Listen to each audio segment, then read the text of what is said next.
Welcome everybody to another episode of A Pot About Nothing, and I'm your host Jay. And today I got a guest with me, man. He's been part of the administrative side of things in the schooling system for a while.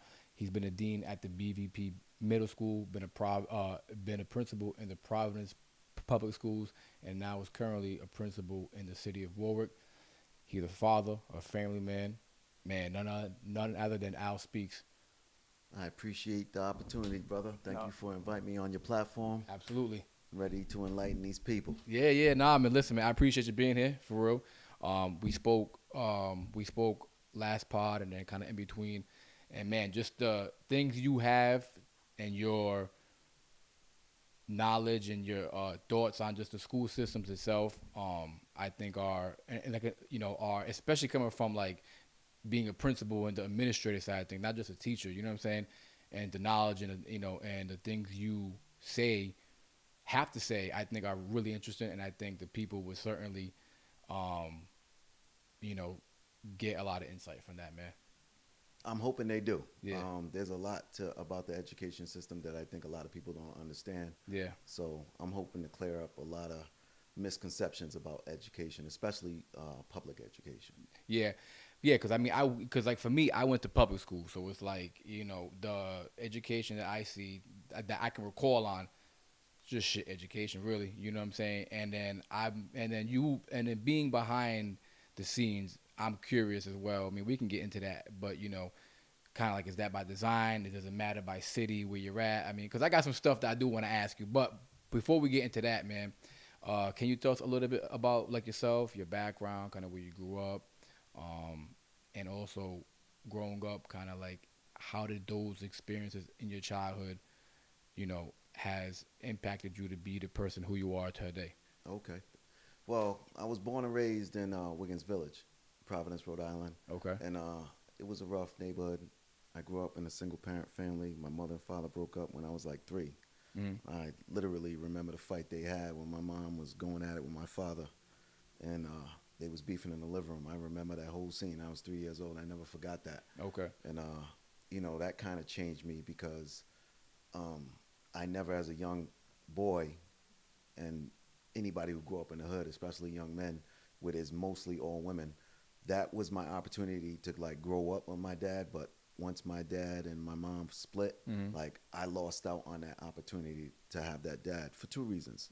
One was because of the breakup, but secondly, because my father had me at an older age. So Okay. even though they broke up, and he was a presence in the term, in the sense of providing for me, Mm. um, he was too old to do the things that younger fathers would do with Yeah, their like kids. playing, going out, running around, being active, and do all Absolutely. that. Yeah, yeah. So my father had me. He was 49 years old. Okay. So by the time I was a teenager, he was well Yeah, in the into his '60s. 60s, Yeah. and he was too old to run around with me and do the things that I craved for but never asked him for because he was way too old. Yeah. And my father is a whole nother podcast in himself in Okay. terms of what he was into in terms of his legal lifestyle and his illegal lifestyles. Mm. So because of his age along with his lifestyle, he had it's crazy. He's a black man, and he was the only guy I know back then that was connected to the Rhode Island mafia. Oh And shit. And yeah, and that's all whites. You know what I'm saying? yeah. So he was the only black face, and I remember him taking me to this little hole in the wall hangout in Federal Hill, and Mm. we were like the only. As a kid, I remember this, and we were the only black faces in this area. But my father was doing a lot of illegal activities. My father passed away now, so I can talk about it. But he Yeah. was laundering money, things like that, and he ended up doing a federal bid Damn. for that kind of stuff. But due to that, and he also was pimping on the side. But then he Shit, also had, pimping. yeah, Damn. he was doing that. But he also had a legal side where he was working for a company or a corporation called OIC, and that Oh, I was see. What? where it's where CCRI in Providence currently is. That used to be the OIC Oh, okay. building, and he was a director over there.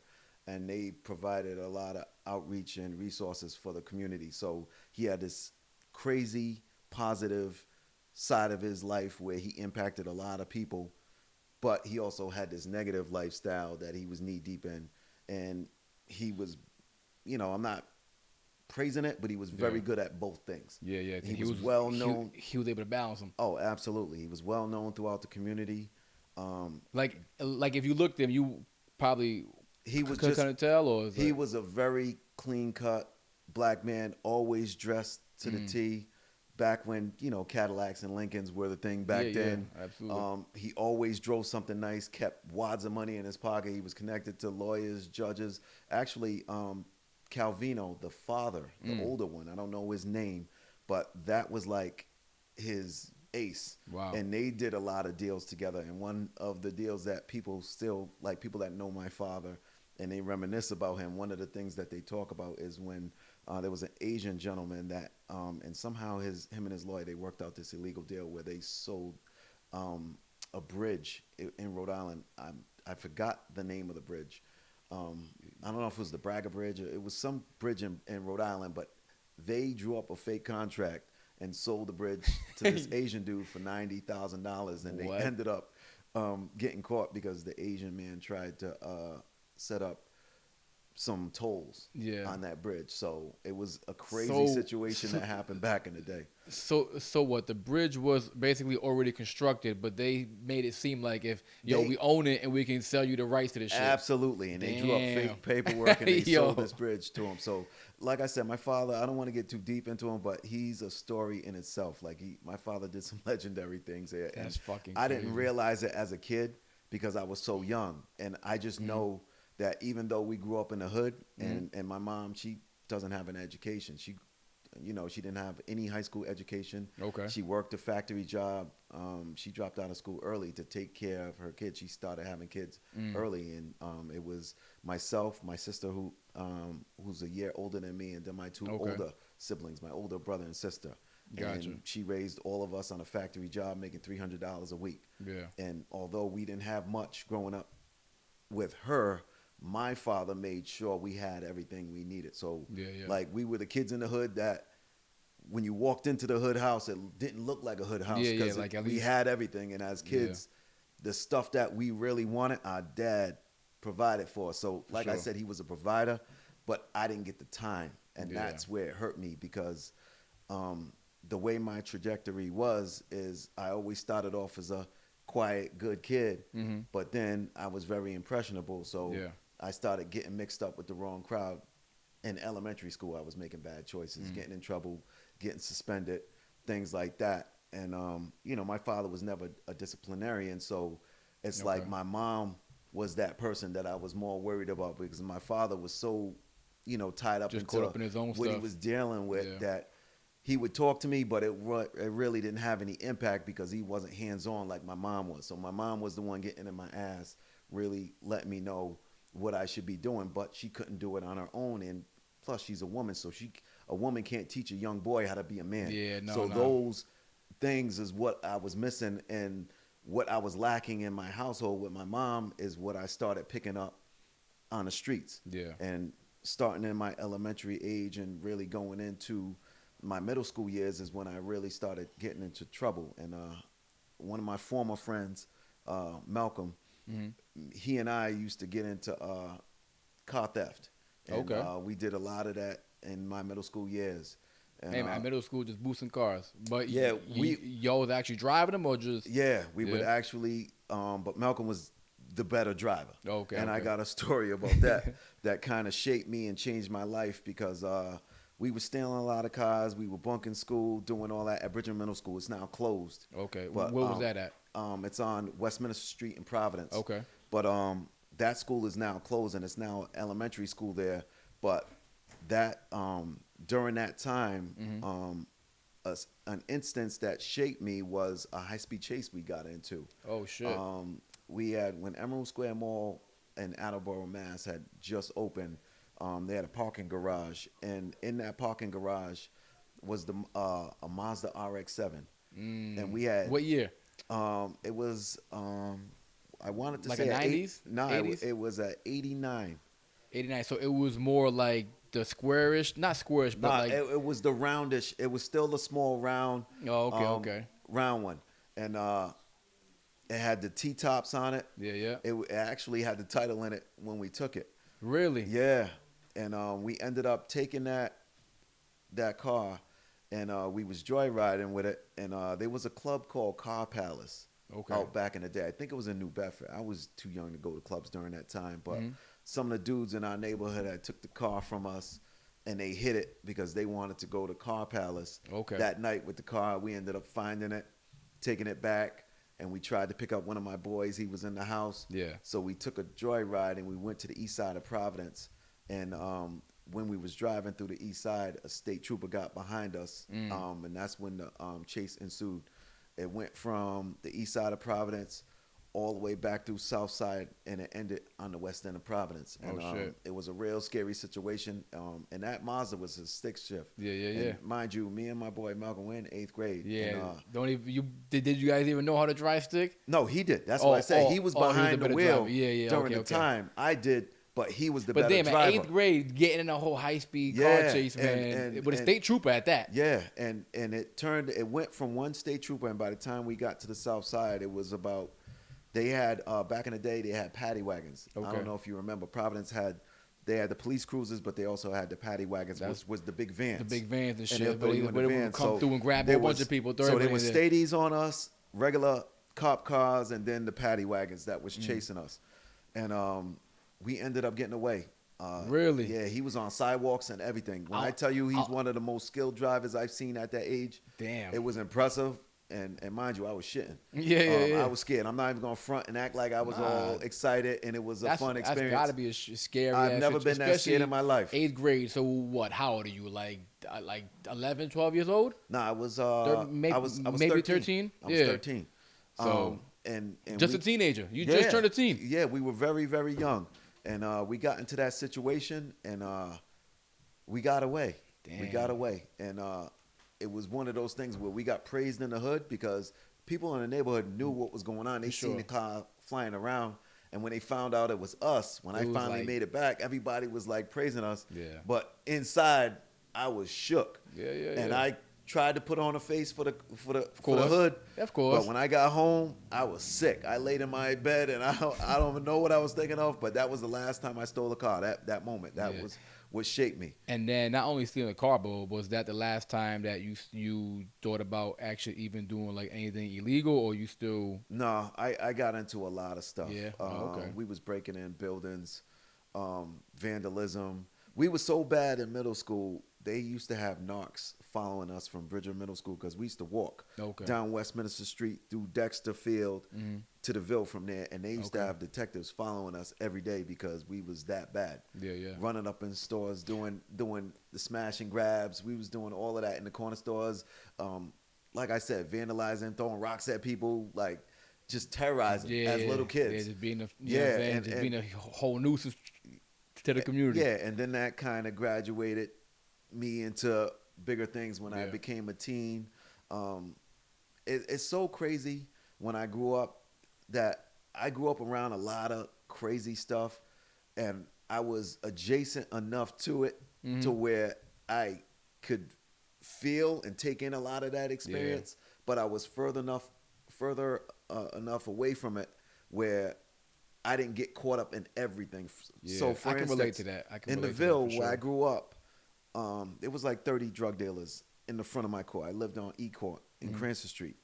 And it was a well-known drug spot. You know, people, that was during the days where people selling rocks and, you know, cars coming down the street and people running up on cars Yeah. to serve them. Mm-hmm. I was, you know, infatuated with that as a kid, you know, seeing all these young guys I'm growing up with, and everybody's young at that time. Yeah, yeah. And everybody's making big money. And you trying to and then you try to make some money. You're like, damn, I see these cats out here doing their thing, getting his money and shit. You know what I'm Absolutely. saying? And then you know that mom's is working her factory job, and you probably thinking like, I don't want to do that shit. But let me tell you the illest thing. I did want to do it, but What the what- factory what- job?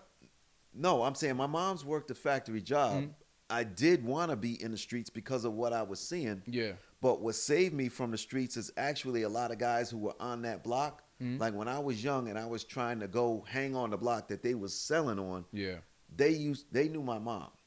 And out of respect for my mom or Yeah. whatever it is, I never asked them, but they would always tell me, get your ass off the block. Yeah, yeah. You don't belong out here. You know your mother don't want you out here. Yeah, yeah. So that kind of tamed me and kept me off the block. Now, as I got older, obviously I started to hang out there more. Not saying I started selling rocks because I never sold rocks. Yeah. But I used to be on the block more. But those dudes in my younger, more impressionable years, Yeah, yeah. when I really would have dipped my feet into it, Yeah. they kept me away from it. And I got the utmost respect for them dudes for doing that. That's good.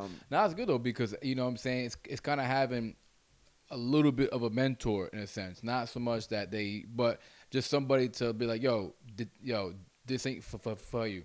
You know what I'm saying? Like, just go somewhere else.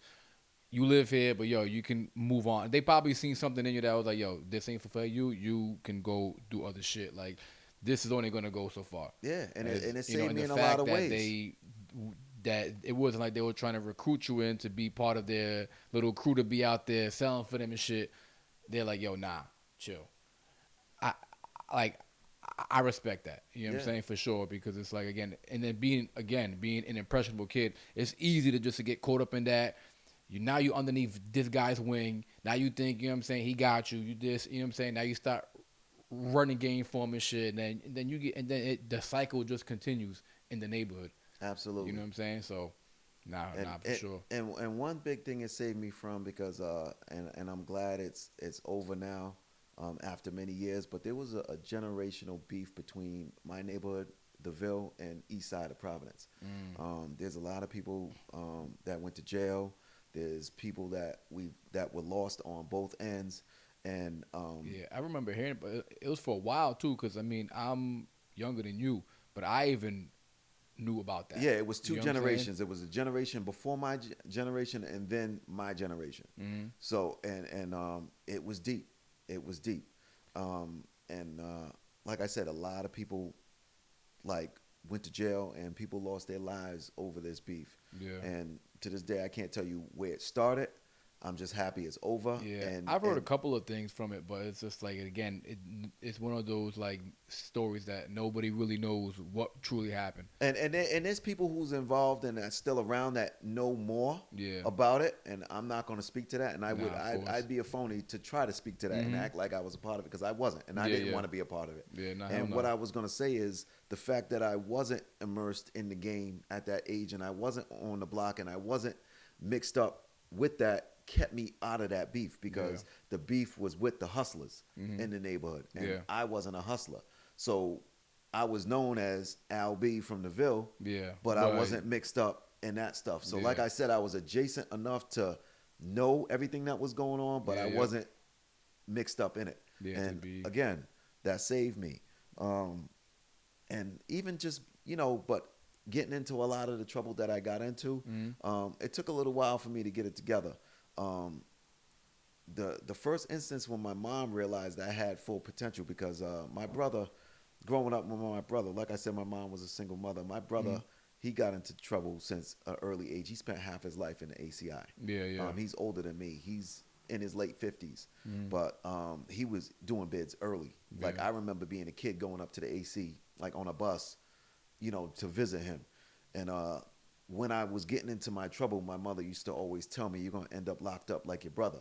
So she thought I was already on that path. The crazy thing is my sister Tiandra, who's a year older than me, she was like the bookworm. Okay. So she went to private school all her life. Which is funny how that happens, right? You got the bookworm, but it's all the same environment. Yeah, all the same environment. And it's, have you ever asked your sister what was it that was like, why did she become the bookworm and not fall into that? Well, have you ever asked her that? I never asked question? her, but if I had to guess, because my sister's personality, like, she's more of an introvert. I'm an extrovert, and I think it has to do a little bit with her personality, but also she's always been the laid back girl in the hood that never was into like the ratchet drama that most young black females are into. She wasn't into that.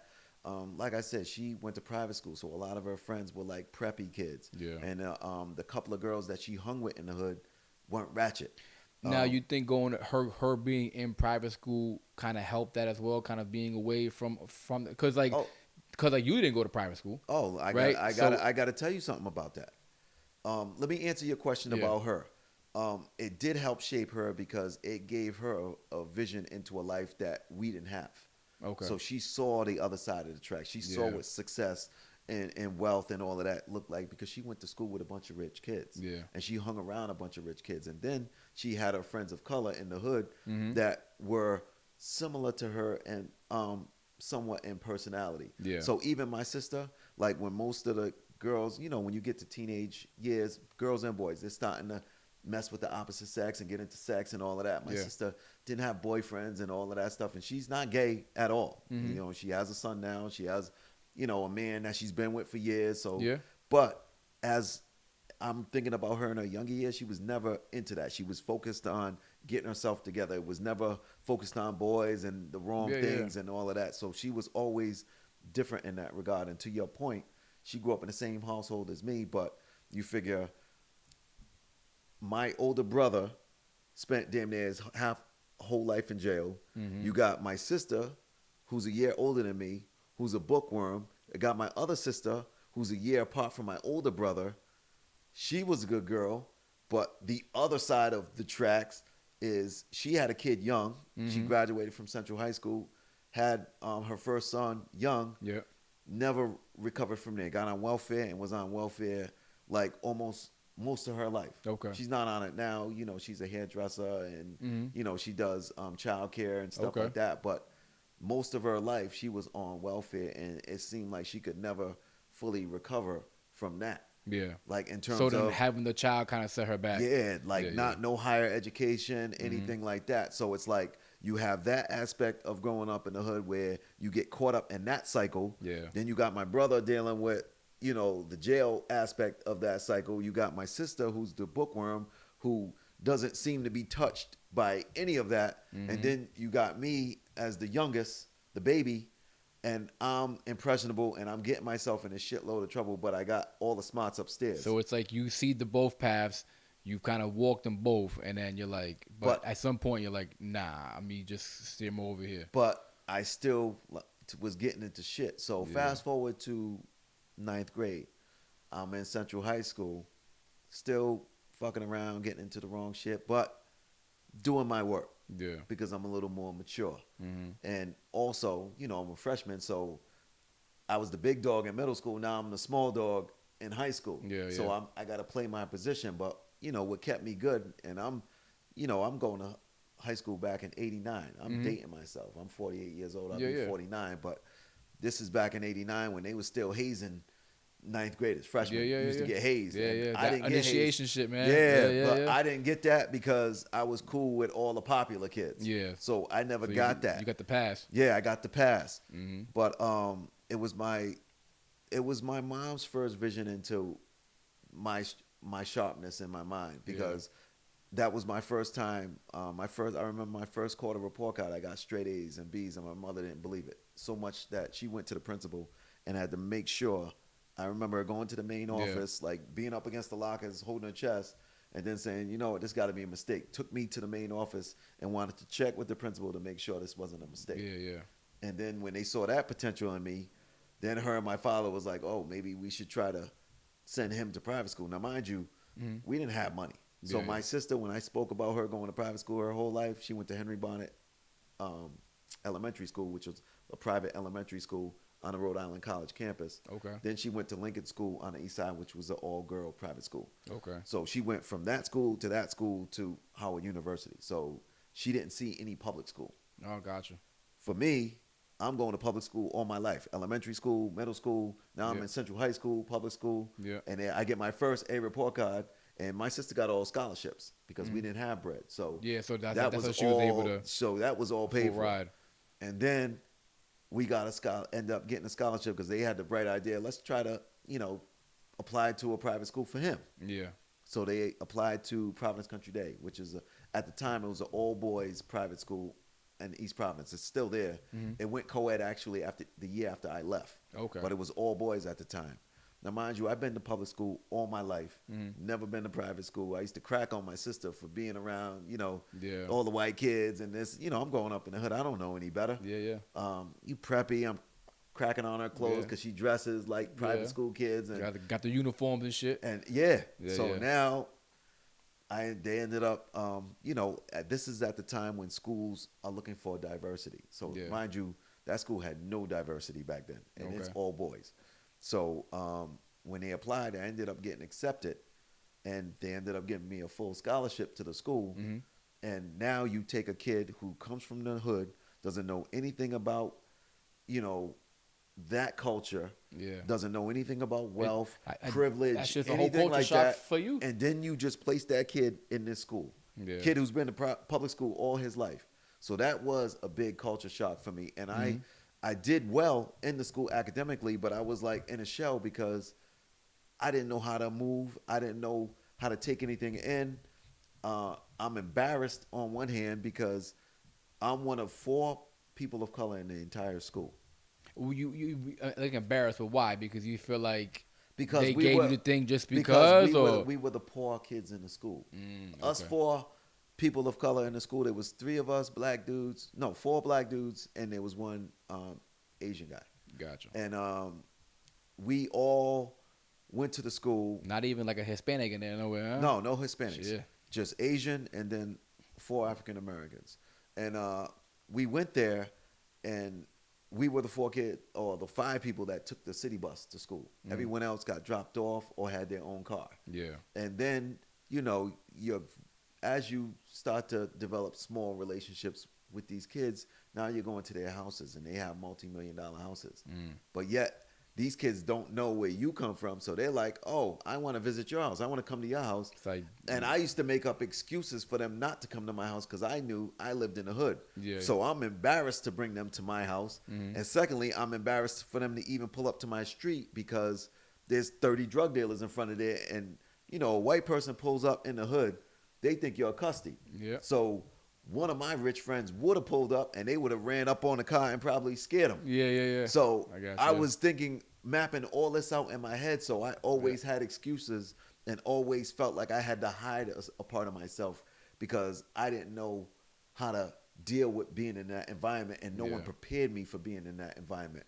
So, as like any kid who's in an environment like that at that age, but also being away from girls, because Yeah. again, I've been in public school all my life, and now I'm placed in a rich school for all boys. Yeah, So now that aspect is taken away. So I'm dying in that school.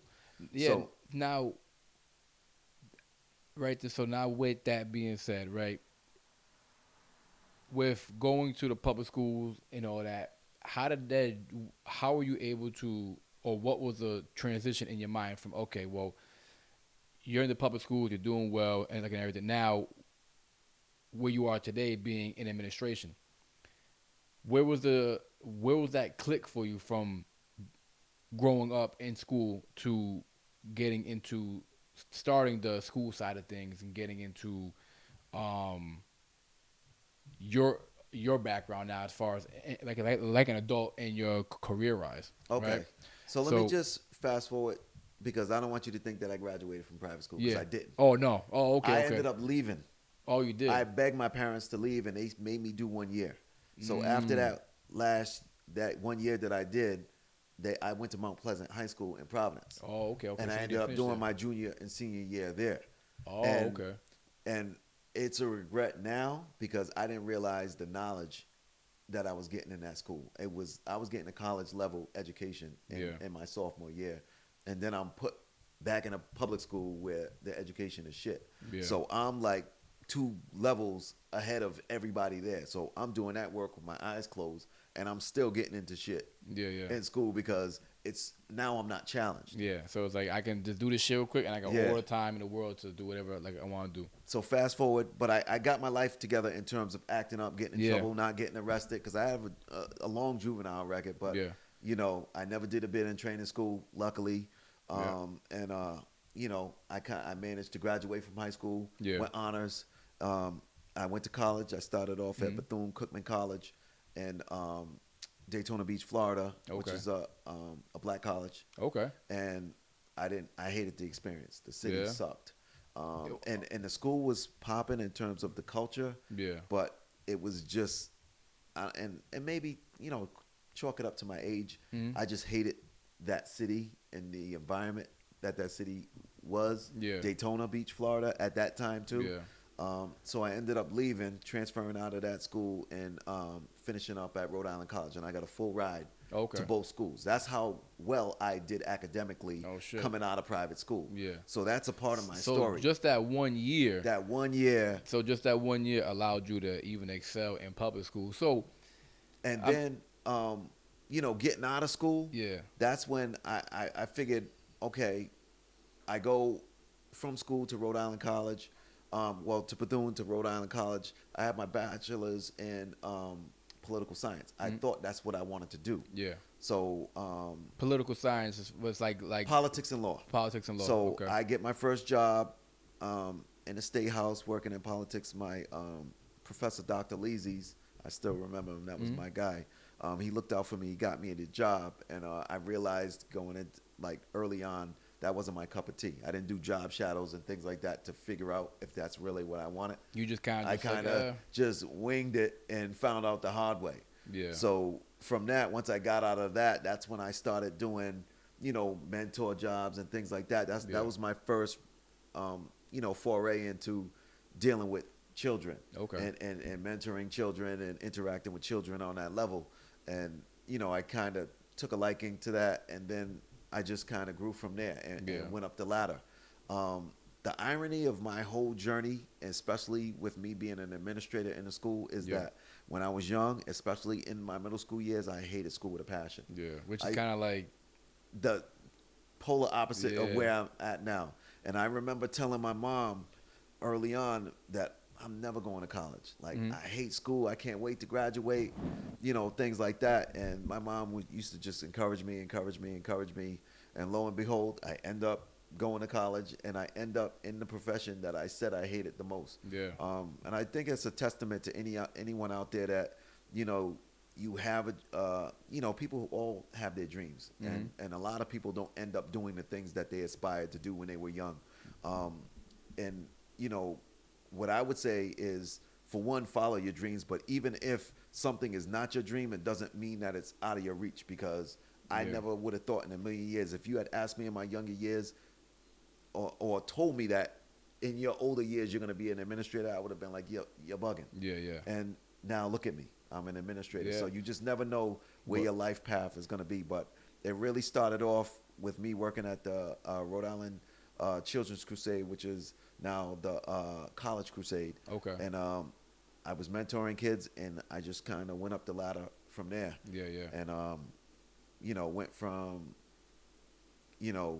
mentoring to being a dean, and then I jumped into higher administration. Yeah. Now, with that being so, like with that being said, right, like being in the administrative side of things, and then growing up, obviously that wouldn't have even been a thing. But there were certain things that I felt like you had said, and I'm curious if that applied, if that applied or still applies to you to this day. Being that you're a minority and being a principal. Well, at let me that just fact. correct you. Yeah. Just you can refer to me as a person of color. Person of color. Okay. Because I think the term minority is outdated. Okay. And most people of color don't refer to themselves Yeah. as minorities. So Okay. just we can call it POC, person Yeah, of color. person of And color. again, not Yeah. just Nah, wanting to it's all correct good. you. No, but yeah, so like being like a person of being a person like a color, right? Like, and especially where you're currently at in Warwick, right? Did you kind of like, cause when you were saying when you went to the public school, you felt like embarrassed because of where you came from, embarrassed because you were like just not of their color, not of their race. When you first got into these positions, where at least from my personal experience, I see that most people in that position are of white, right? They're not like a person of color, that I can identify with as far as growing up. So when you got into that, man, like, did you kind of have those same feelings kind of come back, or when you went to public school? Well, in Providence, because I started off being an actual principal. See, when I was a dean Mm-hmm. in charter school, Yeah. you're an administrator without a cert, Okay. because they don't require a cert. I Okay. don't know what the rules are now but I remember at the time when I went there, it didn't require a cert. Yeah. When I finally decided to become an administrator, I had to go to school for an additional 2 years and get my master's in educational leadership Yeah. to become a principal Okay. and take my praxis exam, pass that, and now I'm certified as a principal for grades K through 12. Yeah. Um, Coming in, I was recruited by Chris Mayer, who was the former superintendent, like 2 superintendents ago. Yeah. So he met me at the charter school by chance. It was by accident. He happened to go to the wrong building. He was meeting with our executive director of the charter school at the time. He showed up at the wrong building. That was at the BBP. Yes. Yeah. Yeah. He struck up a conversation with me. That conversation ended up lasting 2 hours, and by the time he was done with that conversation, not that I was even looking for it or asking for it, he said, "You know what? I need you working for me in Providence." Yeah. And he told me, he said, "Get your cert, and I'm gonna hire you immediately." And I took his advice. I enrolled in school at Rhode Island College in their program, their educational leadership program. Yeah. I banged that 2 years out, and his word, soon as I 2 years later. graduated, he hired me on the spot. What are schools like in Prov? I started off at Nathan Bishop Middle School. That's on the east side. That was right after they did a $33 million renovation because Gina Raimondo, Yeah. when she was here, and I don't know if it's fact, but the story is one of her family members was supposed to go to that school, so that's the reason why that school was able so to it's get. like she Because want- at that time, there was no schools that were renovated, and no schools in Providence had received that kind of money for renovation. Okay, so that So was the only that school. school went from an old building, and let me back up a little bit. You remember when I mentioned the Rhode Island Children's Crusade where I was mentoring kids? Yeah. Nathan Bishop was one of the schools that I was at prior to me moving out of Rhode Island and moving to Miami. I was a mentor at Rhode Island Children's Crusade. Yeah. At Nathan Bishop through Rhode Island Children's Crusade. Okay. And it was an old Hopefuls. dungeon-like building, just like all the rest of the public schools in Providence. All those old, damn near 100-year-old buildings, it was just like that. So when I moved back, and I'm finally a principal now, and he places me at that school as my first placement, now it's a whole renovated school. That school is beautiful. Yeah, it's like, oh shit. Like I yeah. seen it when it was dirt. Now it's Yes. Damn. And the ill thing is my boy Rob, I don't want to get off topic, but I need to share this. My boy Rob, he was in that school after I left, and I think he was part of the reason why some of that renovation happened, because this is before vlogs and things like that really became popular, but he did a little vlog and he was highlighting all the mold in the school and all the things that were messed up in the school. And he shared it with a few friends, and one of those friends shared it with the news, and it became a story. They ended up firing the principal, and they ended up closing the school down. So I think my boy Rob was instrumental in that school getting closed down. Kind of like the first domino to fall. Yeah, that was the first domino, and then it kind of went from there. Damn. But to fast forward back to, my journey, going into a public school, and especially starting off in Providence, you're an asset. Being a person of color, because the school population is made up of primarily people of color. It's black and Hispanic for the most part. In the white and Asian community, their percentages are very low. White community being the lowest percentage in Providence schools.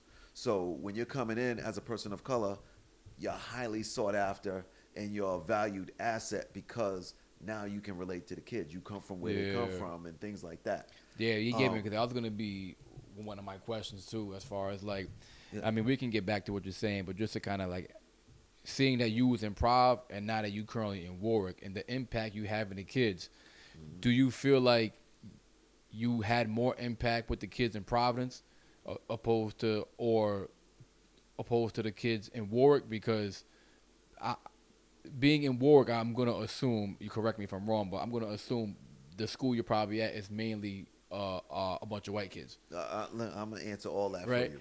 So being that these white kids are probably seeing you as a person of color, like, and being in a position of power, do you think some of these kids probably don't really try to give you the respect that you should get, or and then in the right and in Providence when you had to speak to kids and more kids of like mixed kids in the in the private school, when you were the authority there, did you get more of a respect from those kids?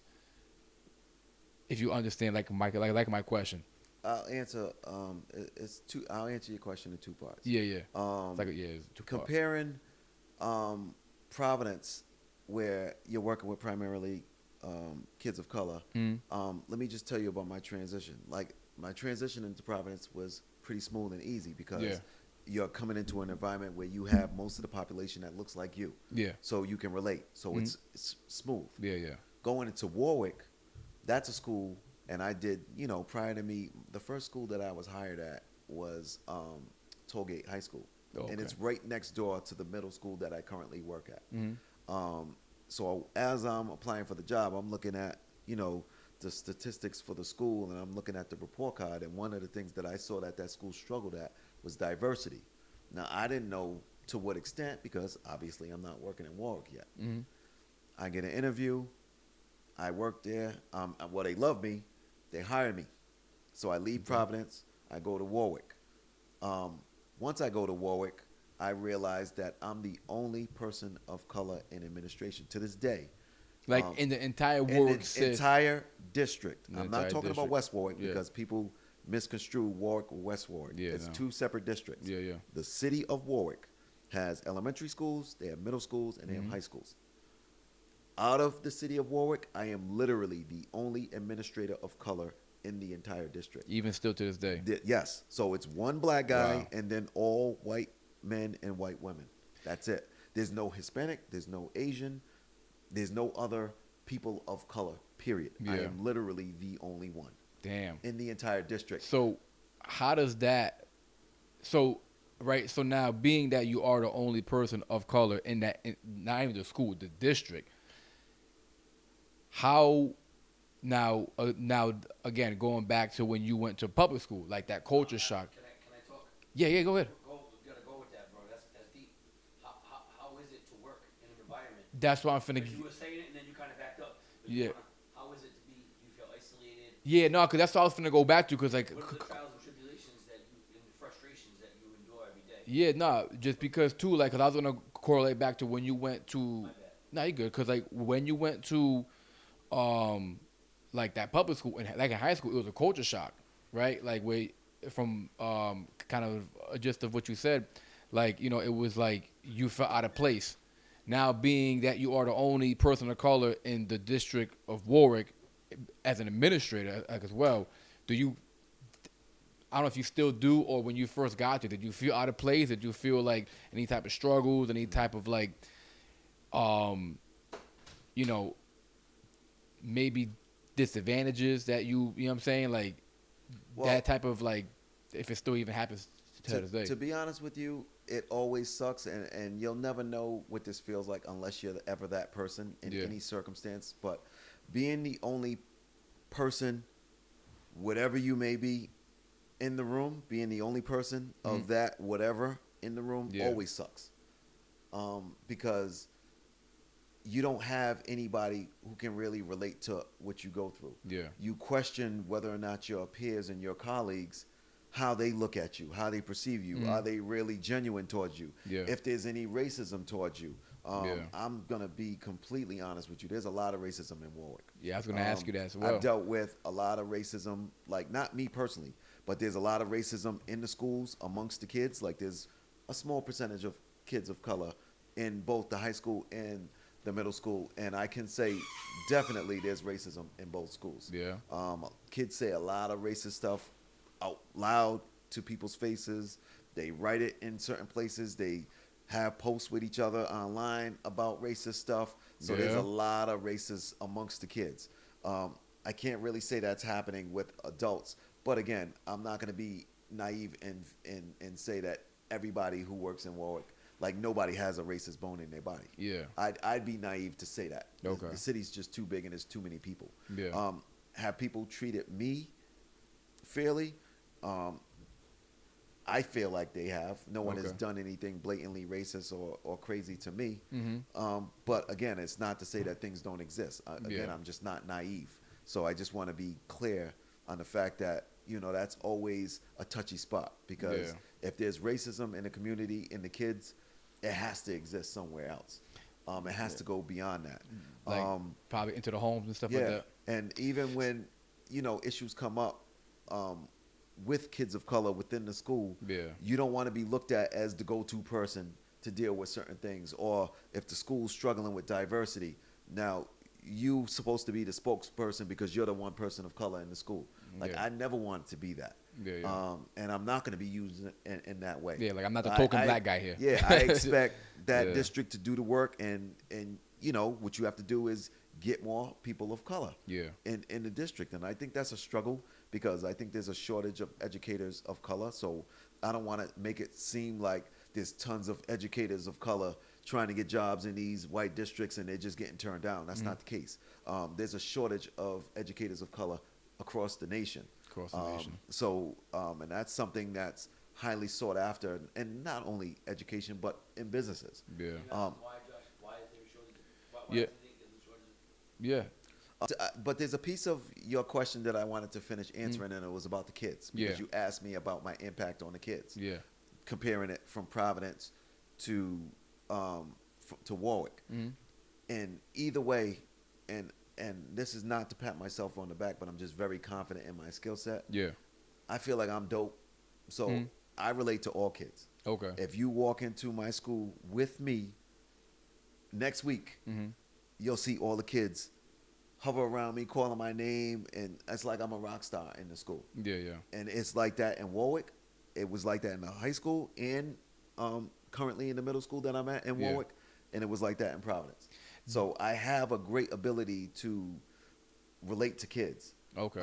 and nurture kids. So through that nurturing, I develop great relationships with kids. And there's kids that I've nurtured from their younger years, and they're now adults and have their own kids and their own careers, and they still have my number, and they'll call me and say, Mr. Speaks, I was thinking about doing this. Can you help me with this? Yeah. Or, now I got this going on with my kids. Can you help me Okay. with this? So, Yeah. um, No, but that's dope though. So like yeah. even in work still you still get that. absolutely. Even with Okay. the white kids. And that was one of the things that worried me going into Warwick, because Yeah. I questioned what impact I might be able to have on kids that are not kids of color. Yeah, yeah. And Yeah, I 'cause- surprised myself, because I just had to be me. Yeah, I yeah. didn't have to surprise myself by being me, but I didn't realize that's all I had to do was just continue Yeah. to be me. And people are going to love me for who I am and what I do. Yeah, yeah. Not because I'm a black man, it's because that same work in terms of nurturing kids, that's what I bring to the table, and that's what I do for all kids, because I Yeah. care about kids. You don't have to be a black kid or a Hispanic kid or an Asian kid. You can be a white kid, and I'm still going to love you the same. Yeah, You yeah. don't have to come from the mud. You can come from an affluent area, but I'm still going to respect you. I'm still going to care about you. I'm still going to look out for you. Yeah, yeah. Now, in terms of how you view other humans, that's on you, and how your family nurtures you. Yeah, But yeah. I don't approach it with that mindset or that lens, thinking that people are against me. Yeah. Because Okay. you're already fighting a losing battle if you come in that way. Nah, for So I sure. try to stay positive, and the reason why I do everything that I do, and I base everything on the kids first. I'm a Yeah. kids first administrator, and there's Word. a lot of adults in education that are in education for the wrong reasons. They're in for the perks. They're in for the time off in the summers, and the paid time off during the vacations throughout the year, and all Yeah. of that, and the salary, because you're able, when you're tenured, to make so much money. Yeah. People are in for a variety of reasons, and there's some people who've been in education for a long time, and they're just tired. They're on the verge of retirement, so they'll be in. They're just trying to hold on until retirement so they can get their Yeah, pension. their pension to be so out. again, Yeah.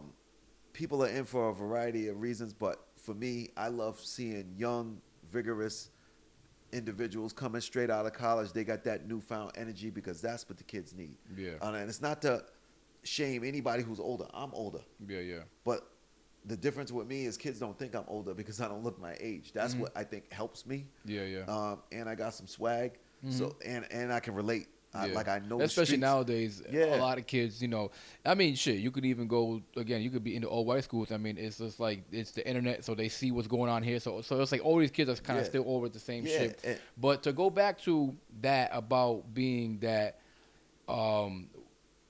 that there's a low percentage. Well, excuse me, there's a shortage of people of color being into the school side of things, right? Like the administration and teachers and stuff like that. Why do you think there's a huge shortage in that, though? I don't. All I can give is an opinion, Okay. because I don't know a fact. Yeah, no, but what do you But why do in you my think opinion, and it might sound crazy, but I think that's part of the cycle that black people in particular grow up in. that?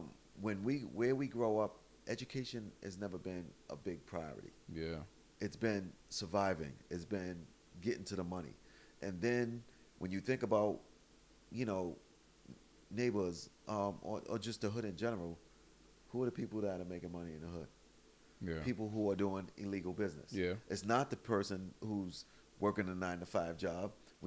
And I mentioned earlier, most of the hoods that people grow up in, most people in the hood, period, whether they're male or female, don't grow up with a dad in the home. Yeah. And the welfare system, and that's a whole nother, podcast Yeah, in no, itself, yeah. Yeah, talking I mean, about how that breaks up Yeah, the no, black 'cause families. I mean, we That's a spoke whole about other it thing. on the last part about Yeah.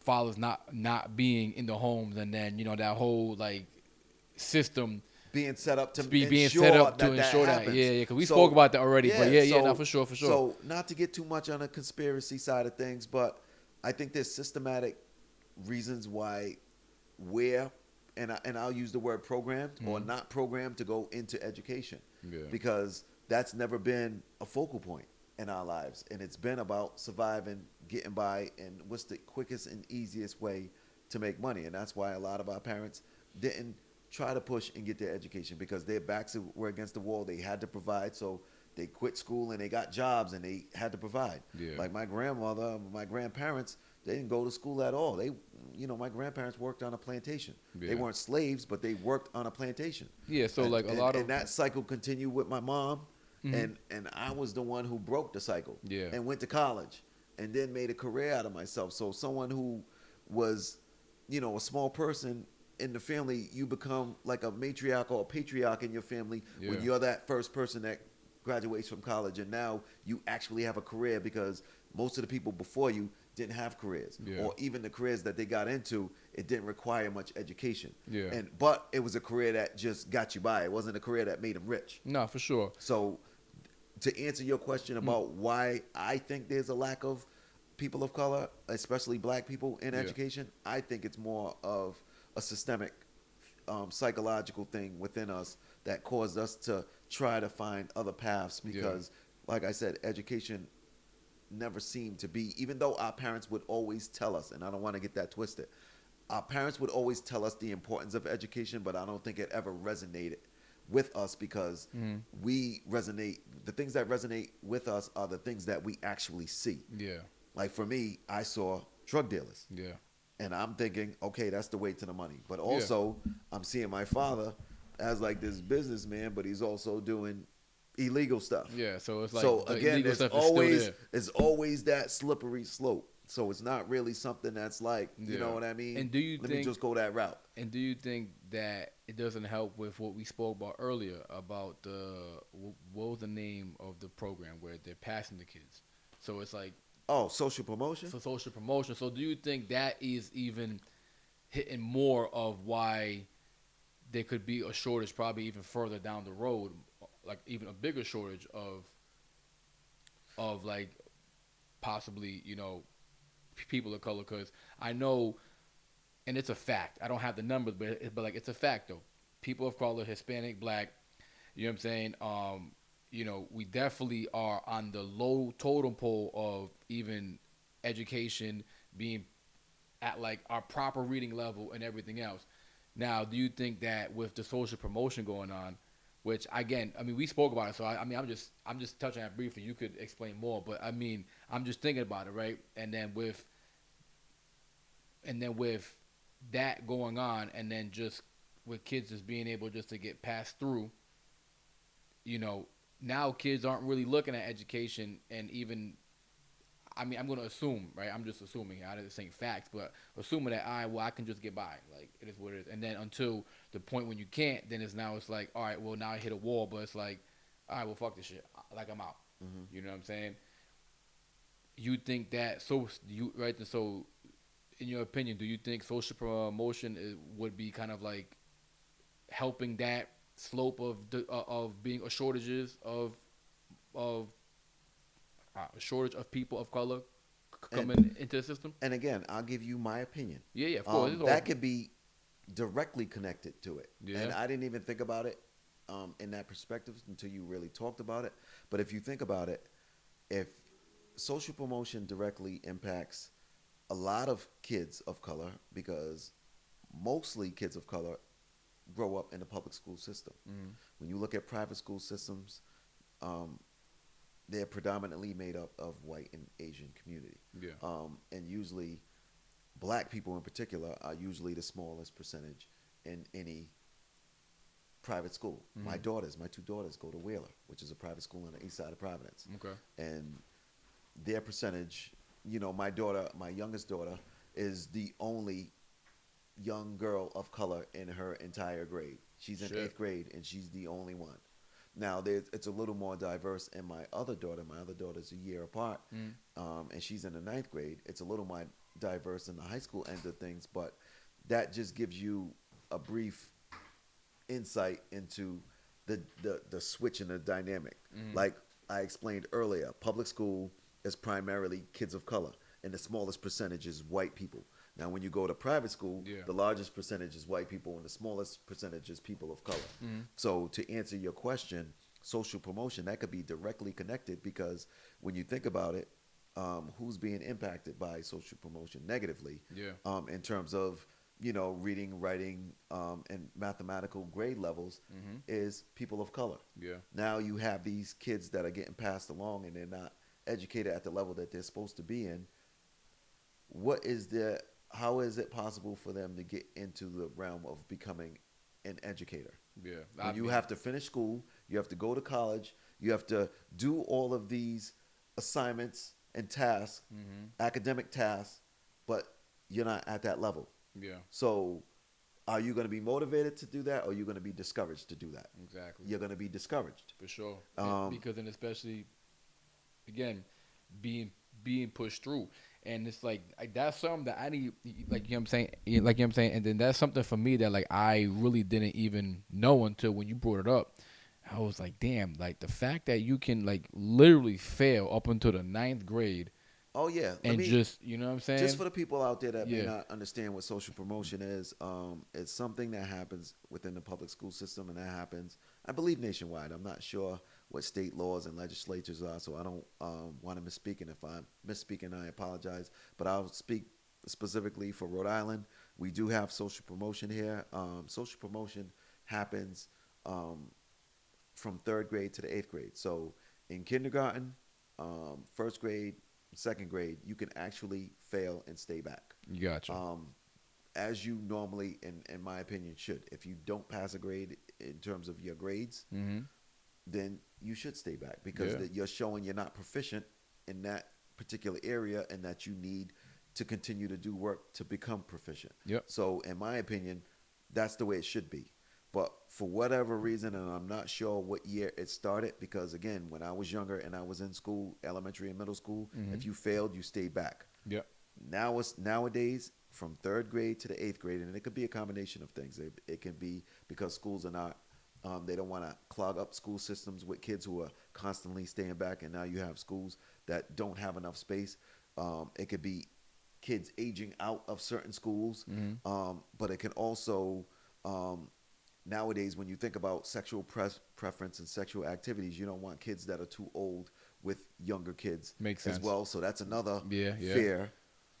But also, you think about school statistics and how they're impacted if you constantly have kids staying back. So it can be a variety of things. And mm-hmm, again, I'm not speaking anything as fact, but I'm just saying it could be a yeah, variety no, of of things. course, But the reality, the fact is, social promotion does exist, and it happens from third grade through eighth grade. So you think about it.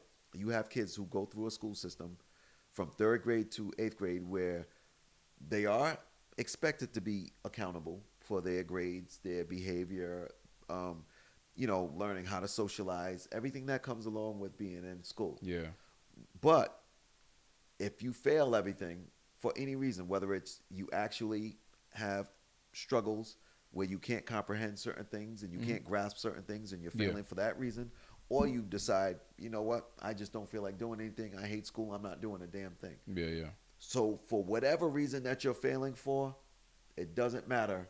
They are not going to keep you back. They're Yeah. going to continue to push you along.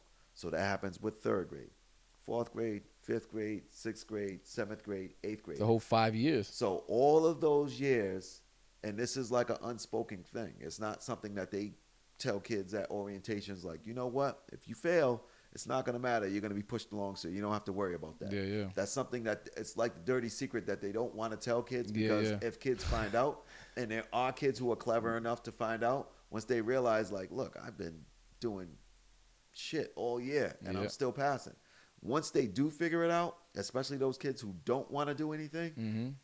they Yeah. have no motivation to keep them on point. So Yeah. what they do is they continue to go downhill And then not care because they know they're going to get pushed along. yeah. And what that creates is a whole bunch of kids who are not reading, writing, and doing math on grade level. So you take those kids from third grade to the eighth grade who are not reading, writing, and doing math on grade level, and you place them in a high school because you pushed them along all those years. Yeah, yeah. And now you put them in a high school from 9 through 12, and now it counts. Yeah. So it goes from counting, kindergarten, first grade, second grade, not counting, third through eighth, Yeah. and now counting again, 9 through 12. And then So now you have, and just to finish my point, you have all these kids in the ninth grade who are not reading, writing, and doing math on grade level, Mhm. and now you're expecting them to be on grade level, achieve all their academic Yeah. goals, and now be proficient on a certain level with regards to testing. Yeah, and yeah. then you have things coming up like, and it's not widely needed at colleges, but you have things like SATs and other assessments like that, Yeah, yeah. where you're expecting kids to perform well, and they don't have the tools because they weren't given the tools early on because you never really held them accountable because Mm-hmm. Yeah. you allowed them to be passed along. Exactly. So again, it's a vicious cycle. And it's crazy that, not crazy, but just like, and it's kind of like, I think about it, it's like, damn, and then they stop it for the ninth grade. In ninth grade, you're typically 14, 15 years old. Now, it's now when you get into the ninth grade, now it's like, okay, and then maybe you kind of like fiddle your way through ninth, but then you start to get to 10th, it gets a little harder, and you now become a little older. Now it's like, but you're still on your education level is still on a third grade level, but you in the 10th grade, and it just gives more of that. It just gives more. I feel like that would give more of the juice for someone to just drop out, and then now you drop out, you're no longer in school. Then what are you gonna do? Yeah. Right. Then what are you gonna do? What What are your options? Yeah. What you know what I'm saying? What roads are you gonna take? What are your options? Are you gonna go work? I mean, you're still too young to kind of work. Then what are you gonna do? And then you drop out, and you know what I'm saying? It's just like that whole social promotion thing. I said it right. The social promotion. Yes. Right. That shit for me is just weird. It's just like, right? Because it's like I get that, like you said about like when it's like, like you get kids that are like getting older, and starting to, you know what I'm saying, intermingle with the younger kids. So I start to get that point, but it's just like the fact that I like at least hold them back at least 2 years. At least if not, then all right, well then but just this every year you can just be dog shit and just slide off every single time until you're the ninth grade. Man, I think it's just a recipe for disaster for kids, man. And then probably leading to not really like wanting to have more kids join the education force, because it's like they look at this shit. They're probably gonna look at it as a joke. So it's like, why do I even want to even go into that realm? You know what I'm saying? Absolutely. Yeah, it's crazy, man. And on the conspiracy side of things, it really makes you think of why a system is set up to be that way when they know it's not effective. Yeah. Public schools still haven't progressed to the point where, there's this term when you're in education, they throw it out all the time, 21st century learning. And that means that learning, it really comes to a level where kids are learning in different ways. They're not learning in traditional ways. It's more about kids more or less taking the knowledge that they're getting and being able to not just regurgitate it, but Yeah. to be able to apply it, applied knowledge from kids. And that's what it's all about. But they throw that term out, but it's kind of pointless when you have a system that's set up. It's almost like they set kids up to fail. Yeah. It's like, are we being set up to be workers? Why is there a social promotion system put in place when you know you're getting horrible results from it? Yeah. The graduation rates have the dropout rates have never been as high as they are. You have a lot of kids that are dropping out, and what happens when kids drop out? They end up in the streets life of crime. and doing life of crime. Something so happens, what, you know. What population increases with a life of crime?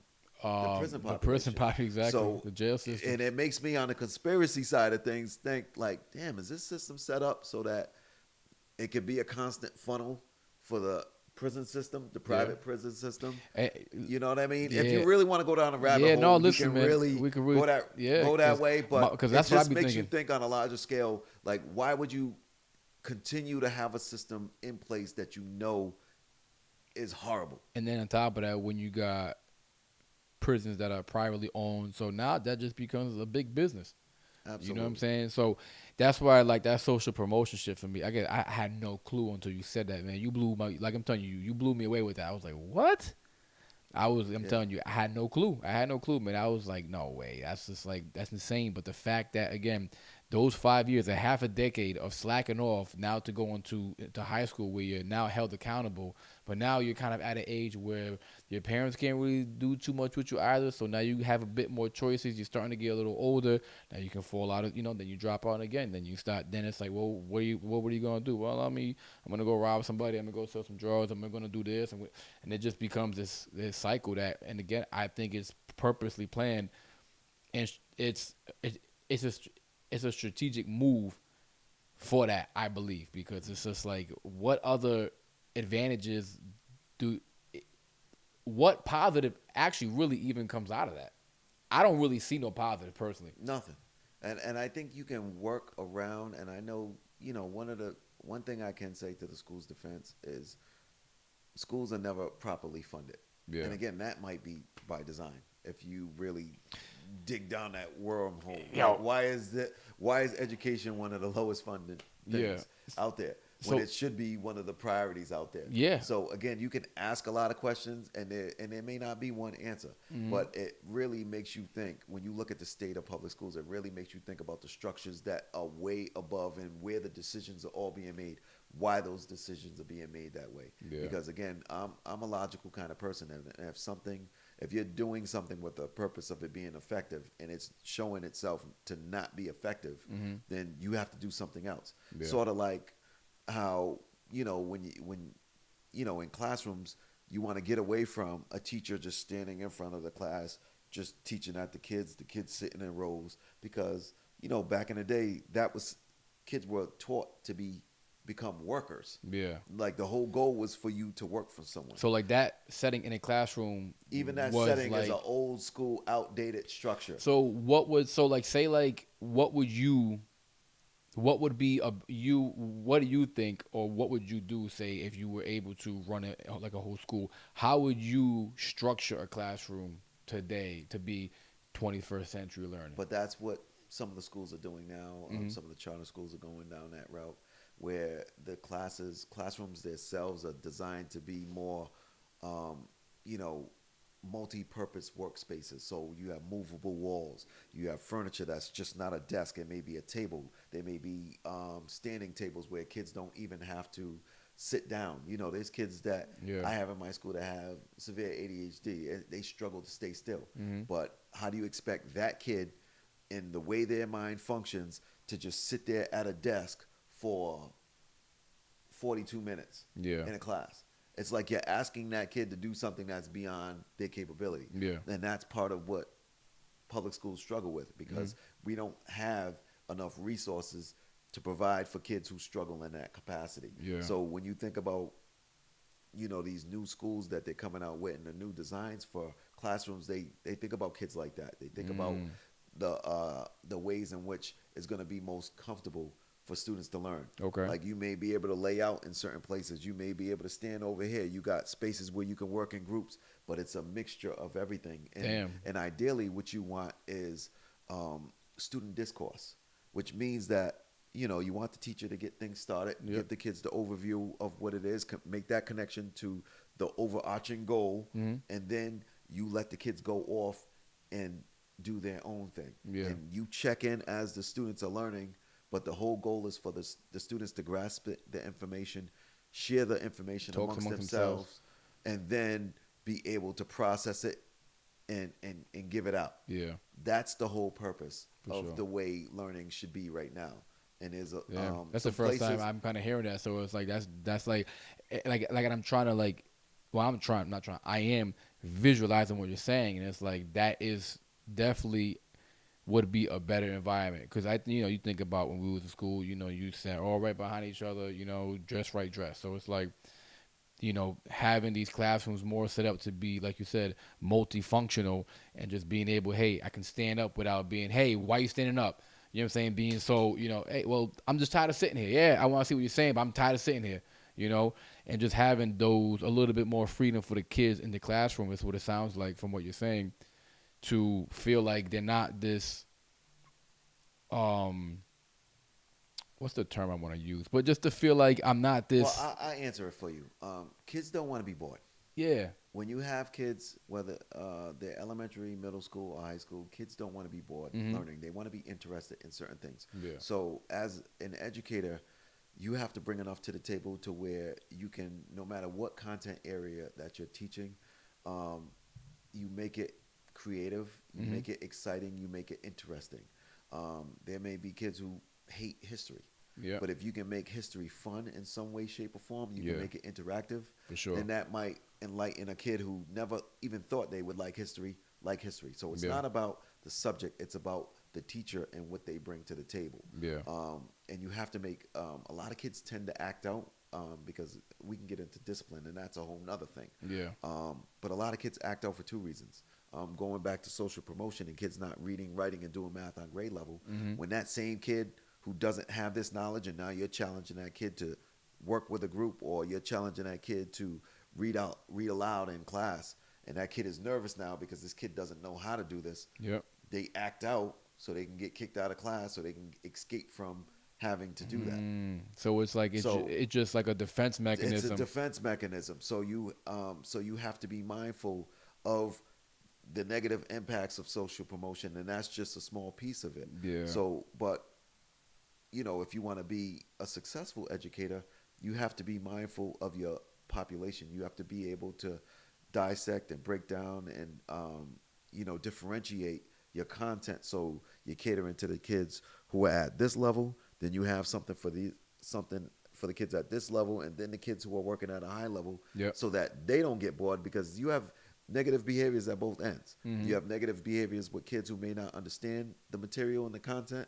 but you also will get negative behaviors from kids who are not challenged. They're Where they very, understand very this is smart, like, I'm already- and they don't they understand it, and they feel like you're wasting their time, and they're bored. Yeah. So now they're acting up. So it's like, how are you catering to all of these kids? The kids who have struggles and needs, the kids who get it and can work accordingly, but also those kids who are at the higher level. And you have to differentiate your assignments and scale your classroom in that way, so that you're hitting everybody in that environment. Nah, which is an excellent point that you make. Do you think that, or do you know that if Rhode Island, well, speak about Rhode Island because we're here, right? You can't speak for like any other state, but in Rhode Island, do you think that, do you think that the Rhode Island school system itself is actually really trying to push for that? Do you really see that happen? That they're really trying to push for those type of things? Well, they've been talking about it. But they're talking, but it's been a the big action talk, though. But is it executed? No, there are some teachers out there that actually try their hardest to execute in that way, and there are some teachers. But in their own classroom without no like funding or backing from the school. Yeah, or that? it's like the funding and backing really comes from the resources, and either the schools have them or don't. But it's within every teacher to do the best with what you got. Yeah. And there's some teachers that are very good at that, and they're very good at their craft, and they're able to differentiate lessons very well. They're very well at teaching students how to have that discourse, and working with the students on how to be better students, and how to work with the material and apply that material. So they are don't I don't want to paint this broad brush and say that every teacher in the public school No, sucks. for sure, for sure. Not at That's like all. saying There's every some, cop is a bad cop. yeah, Yeah, yeah. there's amazing teachers in Yeah, public no, school. because when I was in my high school, I went to Blackstone Academy, right? Because I was supposed to go to Shea, but I ended up going to Blackstone like Academy, and I'm grateful for that. Because if I wouldn't have went there, I wouldn't have even graduated. So, and then like just the administration there, they're amazing people. Like they're awesome, and then even the staff, as far as like the teachers, they were dope too. Like we called them by their first names and everything. Like, but it was dope. It was more smaller classroom settings. It was more intimate, but we had a little bit more freedom. And it's like I kind of had a little bit of a taste of a different than what a high school was. And man, and and then nowadays they're like at a whole other level. Like I like what they're doing there. And man, it's just having that type of environment. It wasn't as like what you're saying, but again, this was like 15 years ago, right? So it's like, but just that, not your typical like environment, and it just made everything feel a little bit better. You felt like you wanted to actually do the work and be there, and not just I'm out. You know what I'm saying? Yeah. So yeah, man. But we had teachers that would do things like kind of like their own thing. You know what I'm saying? And that would have like the impact to like bring the kids in the classroom to be more engaged and be more wanting to actually do assignments and do shit, and they would come up with their own creative ideas. And it was dope. When you get teachers that actually care about the students, you know what I'm saying, and actually care, not just there for a paycheck or for like a pension, you know what I'm saying, that they actually apply themselves to really try to teach kids and give them their all, really. And it's like I always respect teachers that do that. You know what To I'm saying? that point, you know, that's the first thing. And anybody who asks me about education, or anybody who's interested in education, the one thing that I'm very clear in terms of making, like, letting them know is that you have to care about kids first. Yeah. That's the first thing you have to do, because kids can read through that. Mm-hmm. They know when a teacher or an individual in the school that's working with them actually cares, and they know when you don't give a shit about them. Yeah. Kids are very good detectors of that, and they're very vocal about it. Like I said, I have great relationships with my students, and the number one thing that students talk to me about is the teachers that care about them and the teachers that don't. Yeah. And they know. And when you ask a kid, who do you trust? Who do you feel like you can go to? Mm-hmm. They're gonna name the people that they feel like care about them. Yeah. So if you're in that group, you'll get named. And if you're not in that group, it's because they feel like you don't give a fuck about them. And Yeah. they'll never trust you, and they're not going to go to you. And if a kid doesn't trust you, and they don't like you, Mm-hmm. and they don't feel like you care about them, you're never going to be able to teach that kid. I don't care how profound your knowledge is, Yeah. what kind of lessons you put together, how you structure your class. If they feel that way about you, they will never follow you. Yeah. So that's what I tell people in education all the time.